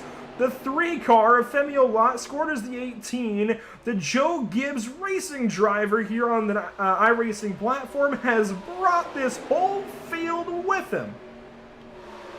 Yeah, I think the next time things get strung out, Andrew, we just got to do a full field rundown, and before you know it, we'll look up and we'll be back together again. I mean, this is the top 9 cars in this race coming up on about 30 laps to go or so, and now we're trying to see the top 2 get jumbled up for the first time in what seems to be the longest green flag run of this race by far. Femi Olat on the bottom. He's in the 3-car, being scored as the number 18, as Andrew mentioned. That's his typical number on the Monday nights for the iRacing series that he partakes in. Back to a place where he was able to kind of make his bones in the iRacing category of competition. He has now gotten by Shutt for the 2nd spot, but Falkingham is a name that has only been as high up as 4th, nearly clips the left rear quarter panel of Shutt as they come to the tri-oval. Falkingham's going to cut back in line, but he wants more than just that 4th spot, while Olat goes for the lead in 1.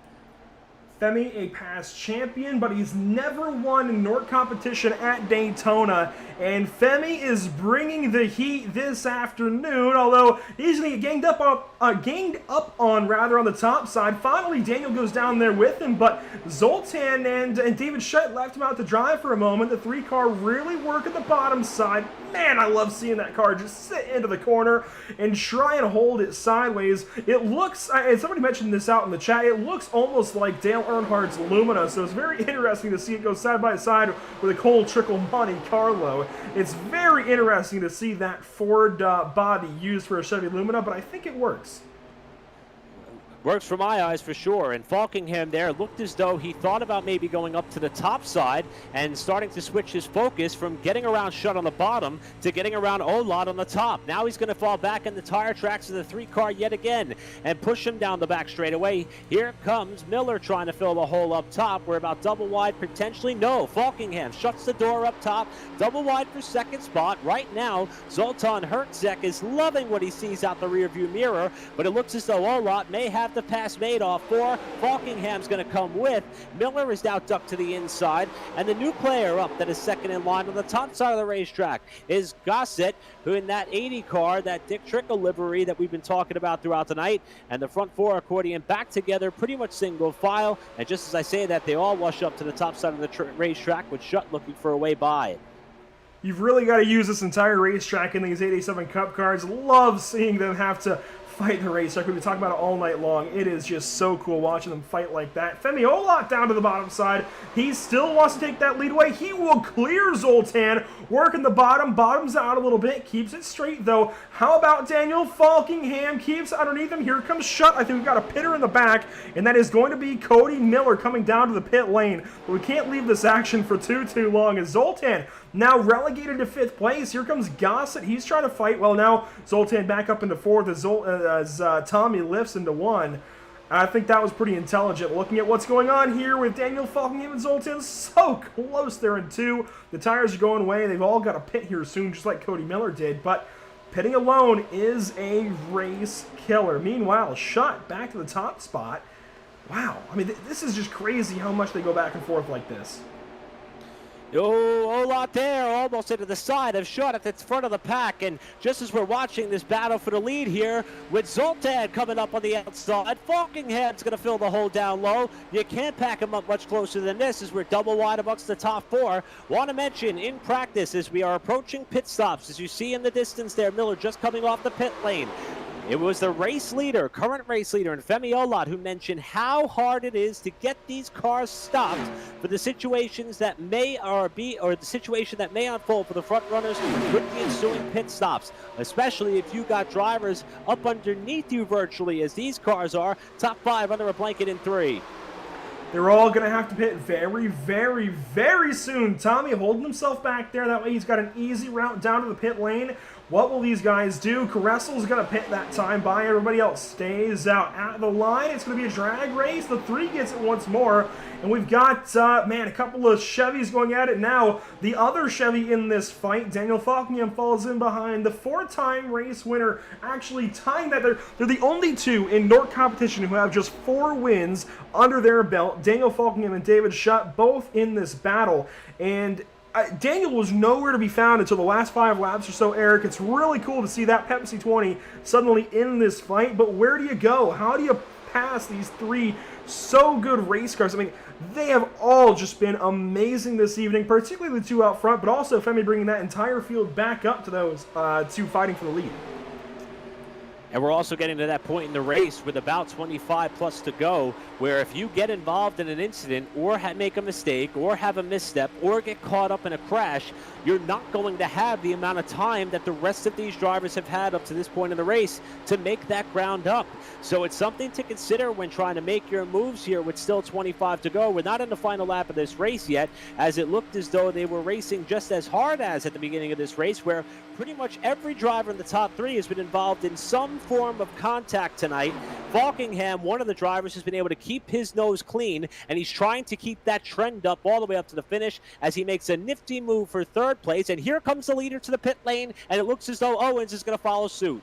Zoltan Herczeg going to come down along with Spencer Owens in the 12. They come in for their service. So now the top 4, the only cars left on the racetrack to pit. They lap John Barry there in the 74. This is going to be really strung out. This is going to be a classic Daytona finish. Fitting then for the NORC Classic, the first running thereof here in 2021. I hope this is a mainstay on the NORC schedule. This has been a wonderful time. We just got to add a few more cars, I'd say. Down to the bottom side goes Daniel Falkingham, fighting for the race lead, I think for the first time all evening. No, he's got 4 laps later. No, that's Femi Ola. Daniel Falkingham, it would be for the first time. He's not going to get that lap led this time by. They're going to gang up on him on the top side, and Schutt even goes back on by to add insult to injury. But Daniel's very, very close. He's a very patient race car driver as well, hailing from the state of Maine. He's, I think, used to waiting on things up there in the Great White North almost. Right? Like Great White North Junior almost. Canada Junior there in the state of Maine. That's a great point there, Andrew. And they're about to come up on the backside here of our reigning champion, and Zoltan Herczeg, who was one of the cars that ducked on the pit lane. He's got a huge gap between himself and Owens, who already made a David's got to check way up! Thankfully he does. That could have been disastrous for the entire group of front runners. Now they're all going to pit. Femi comes in. David Schutt comes in. Femi really fighting that race car. You can see somebody spun a little while ago coming in. Oh, they all fight to get inside the cones. Falkingham and Gossett following suit. I want to see who exits first out of this bunch. This will set the tone for the rest of this race. Yeah, so the amount of time in which these drivers spend on the pit lane and the reference point that they start to come out against some of the drivers who have made stops already. Herczeg, who is currently scored in 5th, is the car that we are going to judge the performance off of. He all 3 here are taking tires. I'm sorry, that's very important. They all take tires. That's a great point there, Andrew. Glad you were able to point that out. And we'll see how the Delta fares, as it looks as though it is going to be Olot who's the first to roll up the pit lane. He's going to be followed by Gossett and the rest of the pack coming up. Where is the front runner of the most of the laps in this race, our reigning champion, Herczeg? Where is he going to blend out in line by the time the field gets to the backstretch? He's got drafting help, though. He's got Berry, who is a lap down, who's able to kind of help him as far as his pace is concerned. And I think this is going to work out in his favor. He may have cut the pit stop a bit short on fuel. He's going to pass all 4 of them, despite leaving the pit lane solo. He finds the drafting help of John Barry. He's gone by all 4 of them. It's going to be tough for those guys to get organized and catch up to Zoltan Herczeg. It's worth mentioning John Barry a lap down, it looks like. Yeah, John Barry's a lap out of this race, so Zoltan really off and away, might be solo here for 22 laps to the conclusion of this one. Femi Olot, you see the gap, unfortunately, for the 18 car. Scored as the 18, visually the number 3. Oh my, that's going to be tough to overcome. You see a 1.5 seconds. Currently, we'll monitor this gap as we check back to, the rest of the top 5, actually, is David Schutt's further back here. He's not so far back of Falkingham. These two can get organized and maybe get up there to Tommy Gossett, who sits in third. You see the gap to the leader, 4.2, and, well, kind of moving around. And the gap ahead to Femi Olot over 3 seconds as well. I mean, that's... I've never seen a pit run, a pit cycle, there we go, get so disorganized like that for just 4 cars. I thought they would have come out on top of one another. No. Entirely spread out. Yeah, and I think right now the saving grace for our leader in Herczeg is not the margin, because it looks as though Femi Olot is catching them quickly. It's got to be that 74 car, John Berry. As you mentioned, he is a lap down. That is not by virtue necessarily of a differing pit strategy, because the leaders have already made their stops. But he had the drafting help from Berry to allow him to get up to pace relatively quickly. And with the separation between the likes of that of Olot, Gossett, and Falkingham, and Schutt, it gave him a little bit of breathing room, but not for long. Berry has now become the meat in the sandwich of the lead lap cars, and Femi Olot has caught the top 2 on the racetrack, and that includes Berry, who's a lap down, and Herczeg, the leader. So Femi Olot now just in waiting. I think if you're Femi, you've just got to wait as... Oh, John with the save. He's still trying to save that race car. Revan, as he's known, hangs on to it, and I'm very surprised that he did not wad that thing up. I mean, he was all but in the wall. Just kissed that wall, like Larry Mack or DW might say a few years back, and now it's 2-car tango up front. It's all Femi Olot and Tommy Gossett. Or sorry, I was looking at Tommy Gossett. It's all Zoltan Herczeg and Femi Olot. Tommy Gossett 5 seconds back. The saving grace might be that Daniel Falkingham and David Schutt are now with one another and drafting. This could bring these 3 back into this. It's going to be tough, but it just might work. At the very least, it should bring this battle for third back into fruition. So now we start looking at the highest probability for the potential of a yellow flag, and that would be cars that are running in close proximity to one another. And the common thread tonight has been a number of occasions where the race for the lead has gone wrong. Here's about the most dense battle for position that we have, and this involves a driver who was running third earlier in this race in Cody Miller. Sean Williams up ahead in the blue car, and we're on board with Spencer Owens, who, remember, he pitted with Herczeg the first time through. So surprised that Owens lost so much ground to Herczeg, considering the fact that they pitted on the same lap, albeit about 10 car lengths apart. But you talk about a tail of the tape here. I mean, Owens is 21 seconds off. The leader is Miller, has a big save. He lit up the back tires, and this is what we were talking about here. We may not be done with the caution flags here tonight just yet, as we're coming up on about 15 laps to go in a couple of laps here, and there are still battles raging throughout the top 10. It's never over until it's over. Quite simply, we've still got to get through every single one of these laps. Anything can happen, especially with Mel getting very, very loose there in 1 and 2. A good save there from Cody Miller to keep this thing rolling. These guys are working to catch up to Nicholas Caressel, a solo car on his own. We'll have a 4-car fight here soon. That's for 6th through 9th if they do catch one another. Up front, it's a 2-car tango of Zoltan Herczeg and Femi Olot, and Tommy Gossett has just been caught by Daniel Falkingham and David Schutt. Where do these guys go? It looks like they're going to check up, try and get organized, and go. And the front end of that number 80 might be the cleanest out of those 3. It might be smartest to leave Tommy out front. Maybe Daniel's going to decide differently. Falkingham down to the bottom side. It's lap 84 of 100. And we will check the margin as the now new third-place runner in Falkingham is 7.5 seconds behind the front 2 who are in lockstep formation and perhaps trying to play nice to the finish. Love this vantage point. You talk about the throwback elements and perhaps the flashback to the days of Thunder days as we look back to that City Chevrolet that is second in line to David Schutt, who led a number of laps in this race.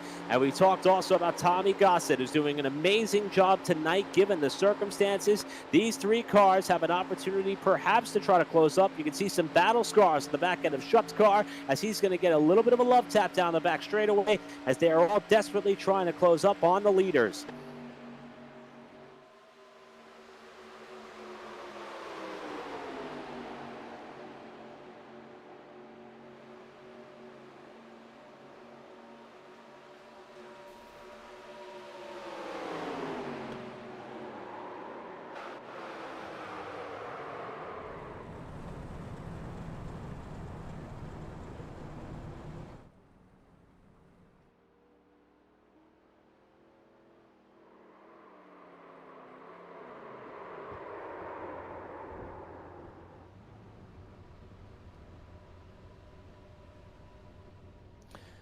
Yeah, I wasn't sure if Gossett was necessarily done saving that. It looks as though that's going to be it for him for the time being. Remember, he was, in fact, using hand control, so that very well could have been him struggling to try to gather that car back in. That may have been our chance for the caution. I think one of the reasons why we may not have seen it so quickly is because the next car on the racetrack was about 12 seconds behind him at the time of that spin. Here's your top two, though, as we are a couple laps shy of halfway. We got two car packs that have kind of broken up here, as we are watching the third place and fourth place driver Falkingham and Schutt battle for the final spot on the podium. It looks like I might have been muted there when we were talking about Tommy Gossett spinning, but yeah, he threw that car for a spin, and after the initial incident, which was definitely accidental, I think Tommy was trying to get the benefit of the doubt and try and get a yellow. It doesn't work his way. And unfortunately, he's going to have to, I think, call it a day after that one. He was going to be well out of the battle for the win. Could have still fought for a top 10, but it would have been tough. Oh my, David Schutt has me singing out of turn 4.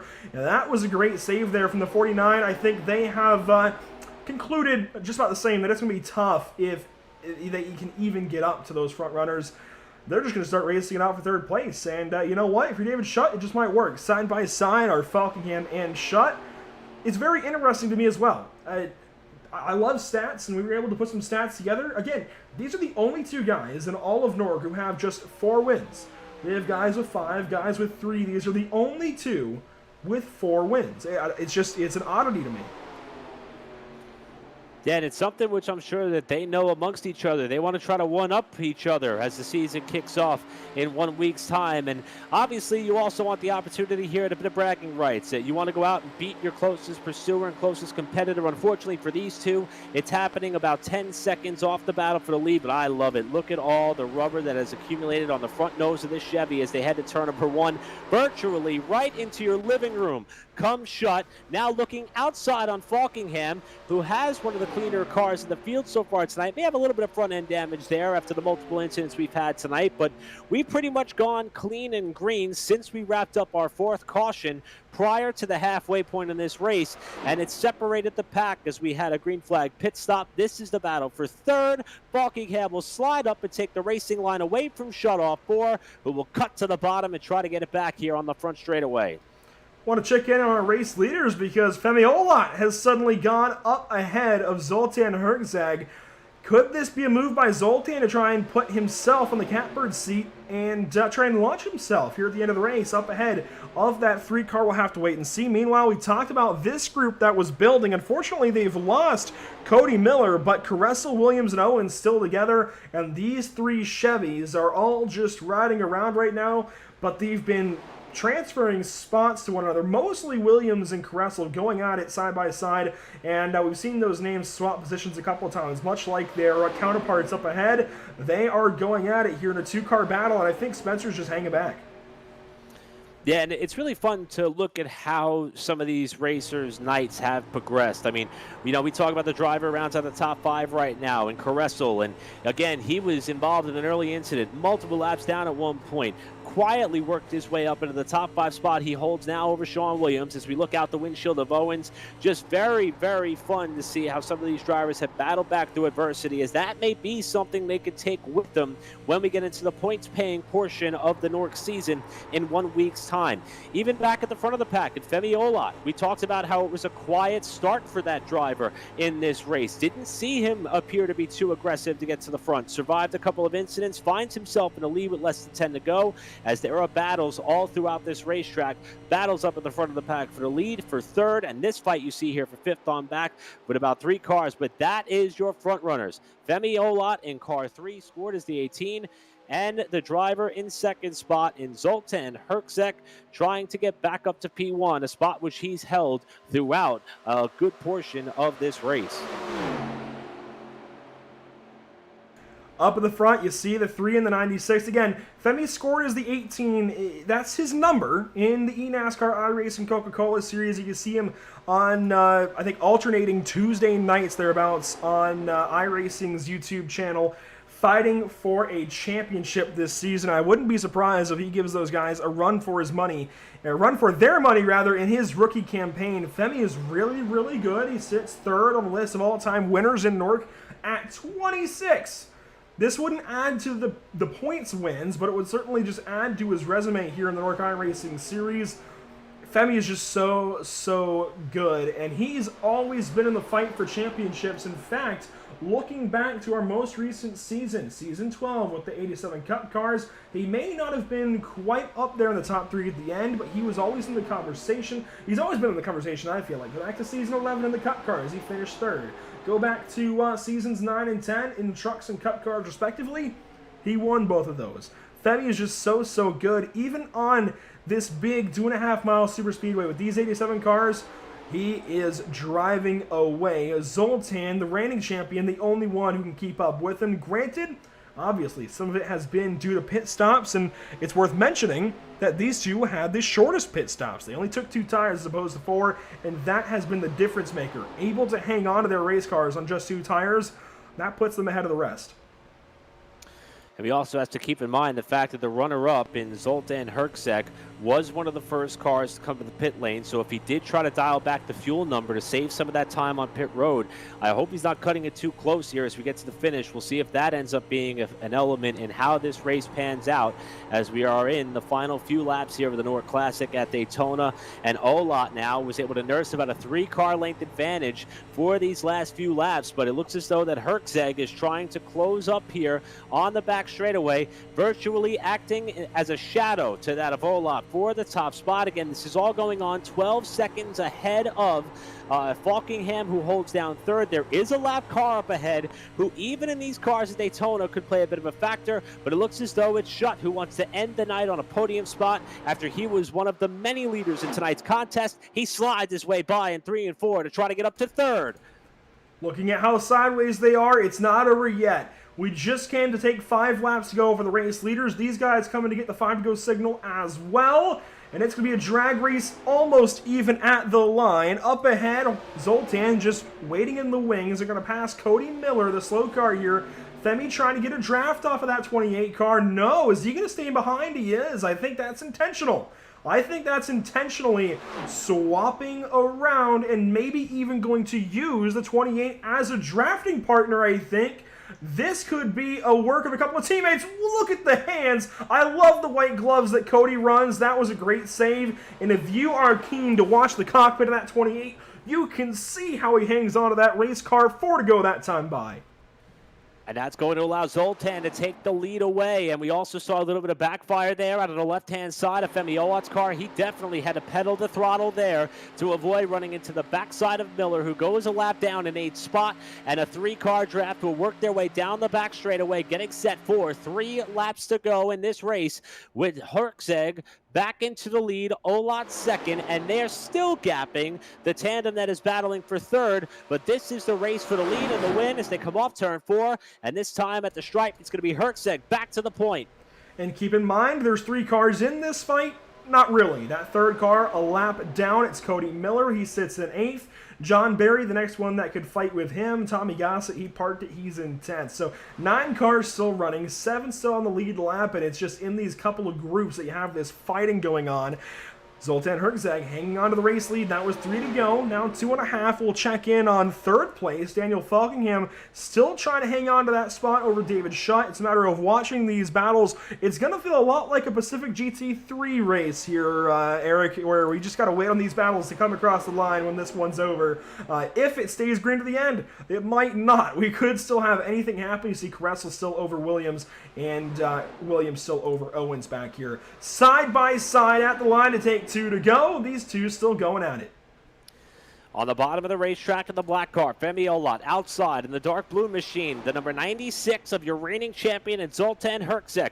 Keep in mind, this is a non-points event to knock the rust off. No points on the line for these drivers here tonight. It's simply just to get themselves in race-ready position for next week's season opener for the 13th season of NORC competition. Winning this race could go a long way in how your season starts, and it appears as though it's going to come down to these 2 all-stars at the head of the pack. Herczeg, who's used the outside of the racetrack many times here tonight to perfection, and Olot on the bottom as we come to the stripe. It looks as though we're going to be side by side for the lead. No, Olot to the point with 1 to go. Zoltan going to be on the hot seat. Can he find a way to work the draft on by Femi Olot? He's got Cody Miller, but does Cody play into this? No, Cody's going to back out. Mel's going to back out of this one. He doesn't want to be a part of the fight, I don't think. So it's all Zoltan on Femi Olot, side by side, down the Daytona Superstretch for the final time this evening. Femi Olot now onto the left rear, side by side, into 3 and 4. It's going to be these two. It's going to be a drag race up out of turn 4. Still side by side. Femi on the bottom, Zoltan on the top. Who is going to get it? We're going to come down to the final inches here at Daytona. They door bang the 3 up and over, and it's Zoltan Herzog with the win in the first annual NORC Classic. The fighting not over though. Daniel Falkingham exits turn 4. He's going to take the bottom step on the podium. We'll find out who finishes in 5th in a moment. Look at Caressel sideways on the top side. Spencer Owens going to try and dip down to the bottom. He wants 6th. Can the Nintendo 12 do it?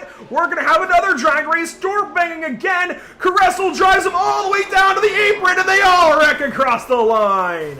And we get kind of a blowover out of Sean Williams. We were waiting all race for that to happen. Williams, even though he ended up in the catch fence, finishes 5th. And how about that? Herzog with the win by 34 thousandths of a second after Olot was up on 2 wheels nearly as they crossed the start-finish line. What a race and what a way to kick off this NORC season unofficially here with the NORC Classic. These drivers provided, even with 17 entries, 100 laps of thrilling competition with the same car they used to wrap up season 12. What a race.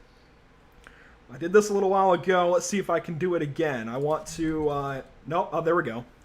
As soon as I'm going to do it, he escapes from the car. Let's take the instant replay on this one and see if we can manage to do it again. I've got to get back over into iRacing. I want to try and work this out. There's Zoltan Herzog as he comes by. I thought he was going to do burnouts. We're going to get a look at his burnouts here, but he's just going to park it on the front stretch instead. Maybe forgetting that we're going to be talking to him, checking out his burnouts here in a moment. He's going to...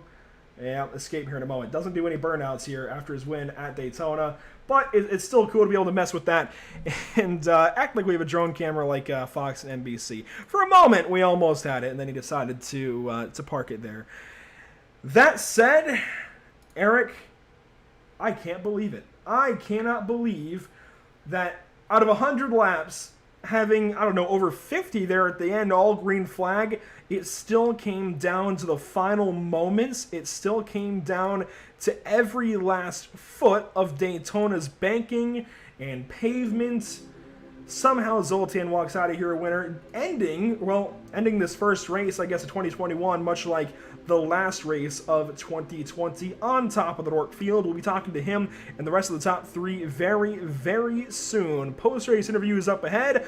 Don't go anywhere. It's continuing coverage of the first annual NORC Classic at Daytona International Speedway, and this is Pit Stop TV.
After months of quarantine, we're all interested in how we can become our best self. The team at Permanent Makeup and Cryo is here to help you get the flawless makeup look every day without the extra effort or time. When it comes to your appearance, you deserve the best care that money can buy.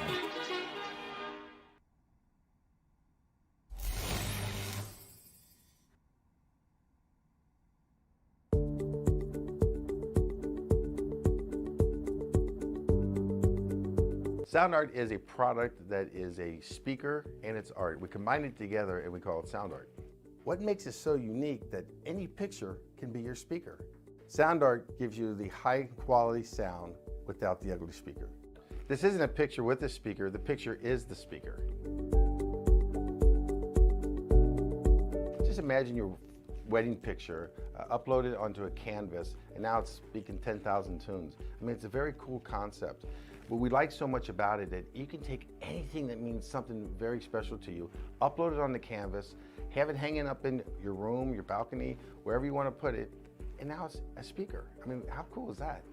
It's something that we have that and no one has. No one has this product.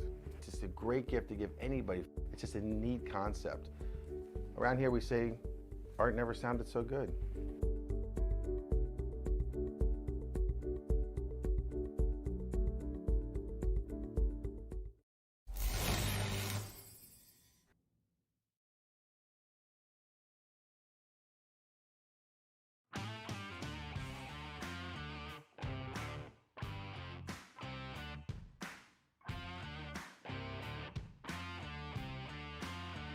Welcome back to Daytona International Speedway. What a show we saw this evening. I don't know why I say in 1 mile. It was definitely 2.5 miles of fun this evening. Per lap, just take 2.5, multiply it by 100, and you've got 250 miles that we had for these guys. It was a wild, wild ride under the Florida sun. And boy, it was baking down in this place. It wasn't too warm, stayed in the 70s, which gave these guys just enough grip to go at it lap after lap. And it all came down to these two right here. Zoltan Herczeg, the reigning champion, and Femi Ola, third on the all-time wins list here in NORC, and new NASCAR iRacing Coca-Cola Series driver for Joe Gibbs Racing. Boy, they put on a heck of a show. We're going to get straight into post-race interviews, of course, beginning with our race winner, and it's Zoltan, picking up right where you left off, bud. A big win here in the NORC Classic. Yeah, that was an awesome race. It was fun. I almost short fielded a little too much, so I had to fall in behind Femi and save some fuel. And then it looked like I had enough fuel, so that's when I started going. And then it was a nice drag race to the checkered line. And it was just a lot of fun. Yeah, we noticed the difference in pit stops. In fact, you were about 3 seconds shorter in the pit lane than Femi Ola. In fact, you actually had a better in and out time than him, let alone the pit stop. So it really all set you up for a really good chance to catch on to his draft and save that fuel. But let's rewind to the start of the race. It was not so easy going. A lot of stoppages, although not that bad, I'd say, despite the fact you were almost in the midst, and we're in the midst of a couple of those big incidents that even took away some competition like Howie Briss. Yeah, they took it 3 wide on us going into 1, and I didn't hear anything, so I kind of ran a little bit higher because I seen Shutt was a little bit higher.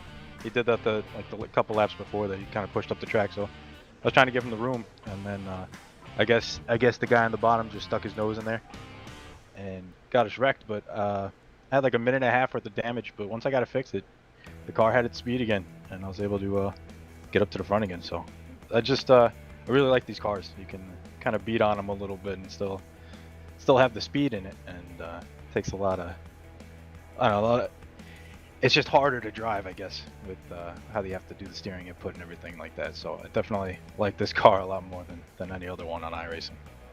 It's certainly more than clear that you like this car, Zoltan.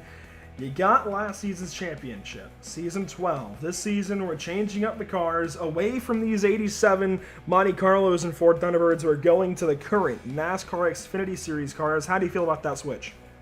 I like it. I'd rather run these cars, of course, but the B car's a little different. I still don't have a handle on the new tire. I'm missing something. You have to drive it really weird just to save tires, or it's very line sensitive, and I'm not too big on it, but it's definitely going to be a nice way to learn it throughout the season, doing one of these races. So it should be interesting. I think the tires are going to be on everybody's mind gearing up for Season 13 of NORC action. Congratulations on this big win. 59 laps led. Who do you have to thank? I got to thank you guys for broadcasting. I'm looking forward to going back and watching the race. And thanks for everybody watching. And thanks for John Barry putting on this event. It was a stellar show that you put on all night long. Zoltan, congratulations once more on the win. We'll be talking to you, I'm sure, a whole lot here in Season 13. Hopefully. Thanks, man. That's Zoltan Herczeg winning here at Daytona in the first ever NORC Classic in these 1987 Cup cars. We'll hand it on down to Eric Brennan with third place finisher Daniel Falkingham. Daniel Falkingham, what a drive. I mean, throughout the first half of this race, I have to admit, we noticed that you were up in the top 10, but it seemed like you were one of the few who didn't get caught up in the many multi-car crashes. What were your thoughts there in the first half of this race? You saw how crazy things were. Was it your objective to kind of just keep the car clean and make it to the end, or were you just biding your time and happened to be in the right place, right time when a lot of that madness broke out? Yeah, I decided to stay in the back for the first half of the race, and plus I didn't turn one single lap in practice or qualifying because I was watching the end of the Xfinity race, so I kind of decided to let everyone pass, strip to the back, save my tires, because I knew tires would be important with, these things being unrestricted, kind of had to lift going into the corners and whatnot, so it's always a blast driving these cars around the old bumpy Daytona. So I knew tires would be important, and I think we did a pretty good job taking care of the tires and avoiding all the wrecks. Really, the only incident we got in tonight was with me and Nick Kressel checking up for a wreck, and Kressel just lost it while he was on the brakes. Guess he just wheel hopped or whatever, and we weren't able to avoid that. But other than that, that was really the only major incident we had all night, and we were able to draft with the Femi there to get it up to the front, and that last pit stop really didn't go our way, but other than that, it was a pretty solid race. Just wish we were there to battle for the win. I mean, once you got up to the lead draft, you were mixing it up there. I think you were as high as second at one point, was going for the lead just before the pit stops. And then, as you mentioned, you came down with a group of cars. It was the top four at the time, and for some reason, everybody got broken apart coming off the pit lane. Was it a difference in how much fuel you elected to take that kept you in the pit box, or you just kind of lost touch with those cars as they pulled out of the pits and kind of worked their way out ahead of you? Yeah, so I guess, Femi took 2 right side tires on his stop, so did Tommy Gossett. They got split up, and me and Shutt took 4. Because, I don't drive this car too often, so I don't know, how the tires work and whatnot. But when Femi took 2 tires, he was flying. And when me and Shutt were hooked up together with 4, we really went nowhere. So I guess 4 tires, I was just so much grip, I was stuck to the racetrack, I guess. So, whatever Femi did on his pit stop, he took 2 tires. We took the same amount of fuel. Because we were discussing what we were going to do on our pit stop. I wanted to take 4 because of the tire wear, but I guess he had in the back of his mind that 2 tires were going to be a much better strategy, and it worked. He was up there battling for the win, and we finished probably half a track behind. So, Femi played the strategy right. If we would have taken 2 tires as well, we probably would have been there fighting for the win. Just me not really planning out the strategy right, but other than that, it was definitely fun to drive through the field and whatnot. Just wish we had a better strategy. We would have been there to get the victory, hopefully. Now, typically these, preseason non-points events offer a little bit of a confidence boost to some of these competitors before they kick off their NORC season. However, with this being, pretty much the last race for the 87 Cup car for the time being in NORC, next week's 500, of course, with the Cup cars, then we'll kick the season off with the modern-day Xfinity style car. Does this podium finish kind of boost your confidence with what's ahead, or was this just kind of a one-off and a farewell to the 87 Cup car for now? Well, like you said, it's pretty much an exhibition, not points race and whatnot. So it's just kind of get the rust off, trying to reequate, or try to get back to how these guys race, just seeing how they race and whatnot. Because it's been a while since FTRL ended, and we're just kind of knocking the rust off and whatnot. Just it was fun to be able to slide around with these 87 cars again. But for whatever reason, I just suck with this car everywhere else. But I love racing this thing at Daytona, Talladega. So it was definitely a nice little send-off, I guess, even though I really wish we had a bigger field tonight. I was kind of surprised, how few drivers raced tonight, so that was a big shock. But I feel like hopefully this gives us momentum to hopefully have a good finish in the 500 next Sunday, I guess it is. So that should be a lot of fun. It'll be my first Norctona 500 because I have failed to do it the last 2 years. So hopefully I'm able to race that if nothing, big comes up and whatnot. But other than that, yeah, it was a nice, fun little race tonight. And good reflag run at the end, and yeah, hopefully we have the same luck in the 500, but hopefully we get 2 spots better. Well, you guys certainly put on a heck of a show. Before we let you go and turn your attention to the NORC 500 next week, want to give you an opportunity, podium finish, certainly something to be proud of. Who do you have to thank for your solid run here tonight? Yeah, just got to thank Revin for all he does for all the league and whatnot. No, he's pretty much, he's had a long break ever since the last NORC season ended, and he's going to get trying to get back into the groove of things and whatnot. So thanks to him for all he does. Thanks to you guys who put on the broadcast. Thank you to you guys who are coming on board for this upcoming NORC season, so that's really cool. And yeah, thanks to everyone who watched the race tonight. It was kind of it was definitely exciting for all the fans to watch. There were some dull points during the race, but I think all the fans came, what they all came and stayed for. I think they got one heck of a finish. I thought that was a pretty good finish up front. So yeah, thanks to everyone who watches us each and every week. I'll tell you, we were certainly entertained. You guys put on a heck of a show, especially you coming home with that third-place finish. Daniel Falkingham, congratulations on your third-place run here tonight in the first ever NORC Classic. Thanks, Eric. Again, that's Daniel Falkingham, who came home third tonight. And Andrew Cardinale, I believe we've got another driver waiting in the wings to hear how their night looked from their perspective after a top-5 finish. That we do, and we're actually dipping down to 7th place finishing Nicholas Caressel. And Nick, it was an up-and-down night for you. You stayed pretty quiet through most of the evening, but eventually you got up there and started fighting with those guys, but I think on the wrong end of things once this race finally went green. How did your race go from your standpoint? Yeah, I was just taking it easy in the back, just riding around, waiting for the wrecks to happen, hoping to pick off a few people there, learning the track a lot, learning how bumps worked. But yeah, that last pit cycle just kind of screwed me up. I didn't realize people were taking 2 tires and less fuel, so I took 4 and full fuel, and it put me way back.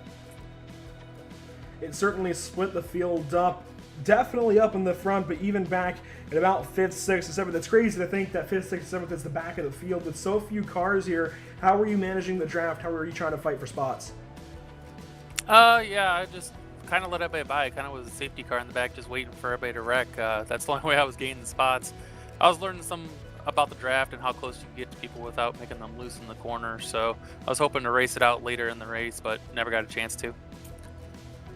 So you ended up coming home in the number 30 in P7, making the big jump from these 87 cars, though, to we got the Cup cars here in a week for the NORC 500. Then in 3 weeks' time, we have Season 13 of NORC starting up in the Xfinity cars. How do you feel about those races and, well, I guess the season coming up? Unfortunately, I like the 87 cars more than any of the cars on iRacing because you actually have to drive them pretty well. But, you know, we race what we race, and we'll give it our best shot. Usually the A cars I'm not too good at, and the draft package kind of hurts me. Try to ride around the back like I normally do, and then no way to make a run up front in those cars. But the B car, we'll have a pretty good shot at it. Absolutely. Well, Nick, thanks so much for your time. Who do you have to thank this evening?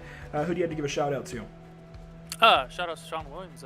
He hung out with me there for the last half of the race. Kind of took care of each other till the last lap coming to the checker there, and yeah, it's just fun racing with him. It is always fun mixing it up with Sean Williams. He is a class act on and off the racetrack. Thanks so much, Nick, again, for your time. Congratulations on 7th place, and hopefully a bit higher there for the NORC 500, and maybe even the final result in Season 13 of NORC. Have a great night. You too. Thank you. That's Nicholas Caressel wrapping up 7th place, which when you look at where he started, Eric, starting 16th, that's a heck of an improvement there for the number 30, coming from darn near the last spot up into almost the top 5. And I mean, he was in the top 5 coming up to the line, and then, well, all heck broke loose there in that battle for 5th, 6th, and 7th with Sean Williams and Spencer Owens joining Nick. And boy, again, just what an evening. What a way to open up a 2021 NORC campaign and to bring NORC to Pit Stop TV. Yeah, and I'll tell you, I think one of the highlights of the interviews that we had there tonight, not only the success that we had from our winner and reigning champion in Herczeg, but in talking to Falkingham and him saying that he elected to not partake in practice and not partake in qualifying because he was catching the end of the Xfinity race. I mean, these guys are racers at heart. They enjoy what they do here on this platform. The series obviously has a history of success and talent. But we all have that inner race fan in us, and I think that was all for all of our viewers, for us in the broadcast booth, and for the drivers. Every single one that we talked to emphasized their love and affection for this 87 Cup car on this sim, and I think that has all the ingredients we needed for the incredible 100-lap event that we had here tonight. And I think this is a great way to kind of, as these guys said, get acclimated once again to their competitors, this platform, prepare for the NORC Daytona 500 next week, and then the eventual start of the 13th season of NORC competition. And I think this is one of the best ways to do it. I hope they bring this back each and every year going forward. Yeah, we always say they're, breaking off the rust when they come up and get ready for their next season, but realistically, these guys are always racing. They're always keeping themselves fresh, so it's very interesting when we come up to one of these new seasons and really there's no learning curve. They're straight back into it because they don't have to break off the rust like the real guys do. They're always racing. They're always staying active out there in the iRacing community, and you could tell that this evening they were ready to go, and they were ready to go at it, especially David Shutt up there battling for the race lead with Zoltan so much. That was incredible stuff to watch. We do, of course, want to go through your race results. Zoltan Herczeg bringing it home in P1 by just, look at that, 0.034. That's only 3.5 hundredths of a second. They're very, very close over from the Owat. It was a drag race to the line. Daniel Falkingham comes home in third. We talked to him. Then it's David Shutt fourth, Sean Williams fifth, Spencer Owens up there in sixth place. How about that? Very quiet run from him. Then Nicholas Gressel, who we talked to in seventh place, Cody Miller in eighth, John Barry in ninth, and Tommy Gossett, unfortunately, parks it early, finishes in 10th. And we get to the rest of the field now, where we have drivers who all had some incidents throughout the race, including that of Cole Freilich, who went out of this race early in one of the multi-car accidents while battling for the lead. Also, Elijah Gracia, also battling for the lead when he had some incidents. Will Klein, who appeared to be biding his time throughout most of this event, got caught up in one of the multi-car crashes early. Howie Briss in the John Deere machine led a lot of the early laps in this race. He, too, caught out in a crash. Tyrell Baker, TCB, we watched him charge from the back to the front, sometimes laps down, sometimes on the lead lap. Eventually got caught out by a multi-car crash. Same thing happened to Freddie De La Rosa, but he's grinning ear to ear knowing that this year's season is going to be based off the Xfinity car. He took home the Season 7 championship with that, so he'll wipe this clear of his memory and be prepared for the upcoming season. And Aaron Smith, who ended up on his lid on the Daytona International Speedway back straightaway in order to start off his race here tonight, rounded out our 17-car field for this inaugural NORC Classic. And I just want to thank everybody, well, beginning with John Barry at NORC, but everybody for tuning in this evening, and those of you who are standing behind us. I know it's an interesting switch from the old to the new, if you will. Here for NORC. It's a new destination, a new place to find NORC racing, but hopefully the switch is made rather easily. We've got plenty of ways for you to watch, plenty of ways for you to share with your friends. Facebook, YouTube, Twitch, and Twitter if you're watching on Pit Stop TV, as well as NORC's Facebook and YouTube channels. I mean, there are literally a half dozen ways for you to watch these races. Definitely share with your friends, share with your family if you're one of the racers out here. Make sure everybody knows about the switch for NORC. I look forward to Season 13 being one of the best yet, and I'm forever grateful to Revin and everybody at NORC for bringing us in here at Pit Stop TV. It was a great way to get things underway for what will be a very fun 2021 outing here for the NORC iRacing Series. Before we go, of course, we want to talk about some of our partners here at Pit Stop TV. Tucson Sound Art, your picture, your music. You provide an image you want, and they will custom create a beautiful framed high-quality canvas with a built-in Bluetooth speaker. Make sure to use promo code PitStopTV at checkout for 10% off of your order today. We cannot forget Race Pace. I mean, ever wish you could have a race engineer on speed dial? Well, now you can. Thanks to Race Pace, a driver development service and setup shop all in one. It's all inclusive, and you can work with Tyler Campbell, a real-world race engineer, to step up your game before your next race. Pick up pace with Race Pace. When it comes to your appearance, you deserve the best care that money can buy. I know Eric always mentions he and his wife possibly exploring these options. It's for everybody. If you want to look good, quite simply, you can check out Permanent Makeup and Cryo in Maine. Ashley Boyer and her team of specialists will get you sorted out up there. They've got locations in Auburn, Lewiston, and Harrison, Maine to get you taken care of, especially going into what is going to be a wild 2021 on and off of the virtual racetrack. And of course, Pit Stop TV's new parent organization, Whiplash Media, specializes in various sim racing resources, including paint schemes, stream overlays, iRacing camera packs, and more. Whiplash Media is also working on its presence in real racing, offering services like photography, social media management, and public relations. Go to whiplash-media.com for more information. Unfortunately, though, that is going to conclude our evening. And, well, I guess it's unfortunate because we have to put this one behind us, but fortunate because we now get to look forward to not only a great week of racing here on Pit Stop TV, but the NORC Tona 500 weekend up ahead. It's going to be a lot of fun. But this does conclude the NORC Classic here on Pit Stop TV. We thank you for tuning in and joining us for tonight's action. We hope you enjoyed tonight's broadcast. Be sure to join us Monday evening with coverage of the BRP iRacing Series at Weed Sports Speedway and the Pacific Challenge GT3 Series at the Nürburgring. Tuesday brings us Operation E Motorsport action from the Great White North, Montreal, and Wednesday we get the Bluegrass iRacing Series, throwing it back to Darlington Raceway in their cutoff race before their playoffs. Do not forget to tune in as well. On Friday evening, LTEC will take us back up north, not quite as far north as Montreal, but up to Michigan International Speedway. Going to be a lot of fun up there. And then again, this weekend, it's NORC Tona 500 weekend. Well, I guess in a week's time. We've got duels on Saturday. We've got the race on Sunday. Oh, man, I'm looking forward to it. I hate that I'm not going to be in the driver's seat for this one, Eric, but I'm very much looking forward to getting to cover it for the first time. It's going to be a ton of fun. Make sure to follow us on Facebook at www.facebook.com/pitstoptv, on Twitter at pitstoptv_, on Twitch at www.twitch.tv/pit_stop_TV, and on YouTube at www.youtube.com/c/pitstoptv1. For all of Pit Stop TV, Eric Brennan with me on the mic virtually this evening, Trey Shuttlesworth on our social media coverage. I'm Andrew Cardinale IV. Thank you for tuning in, and we will see you next time. Have a great night.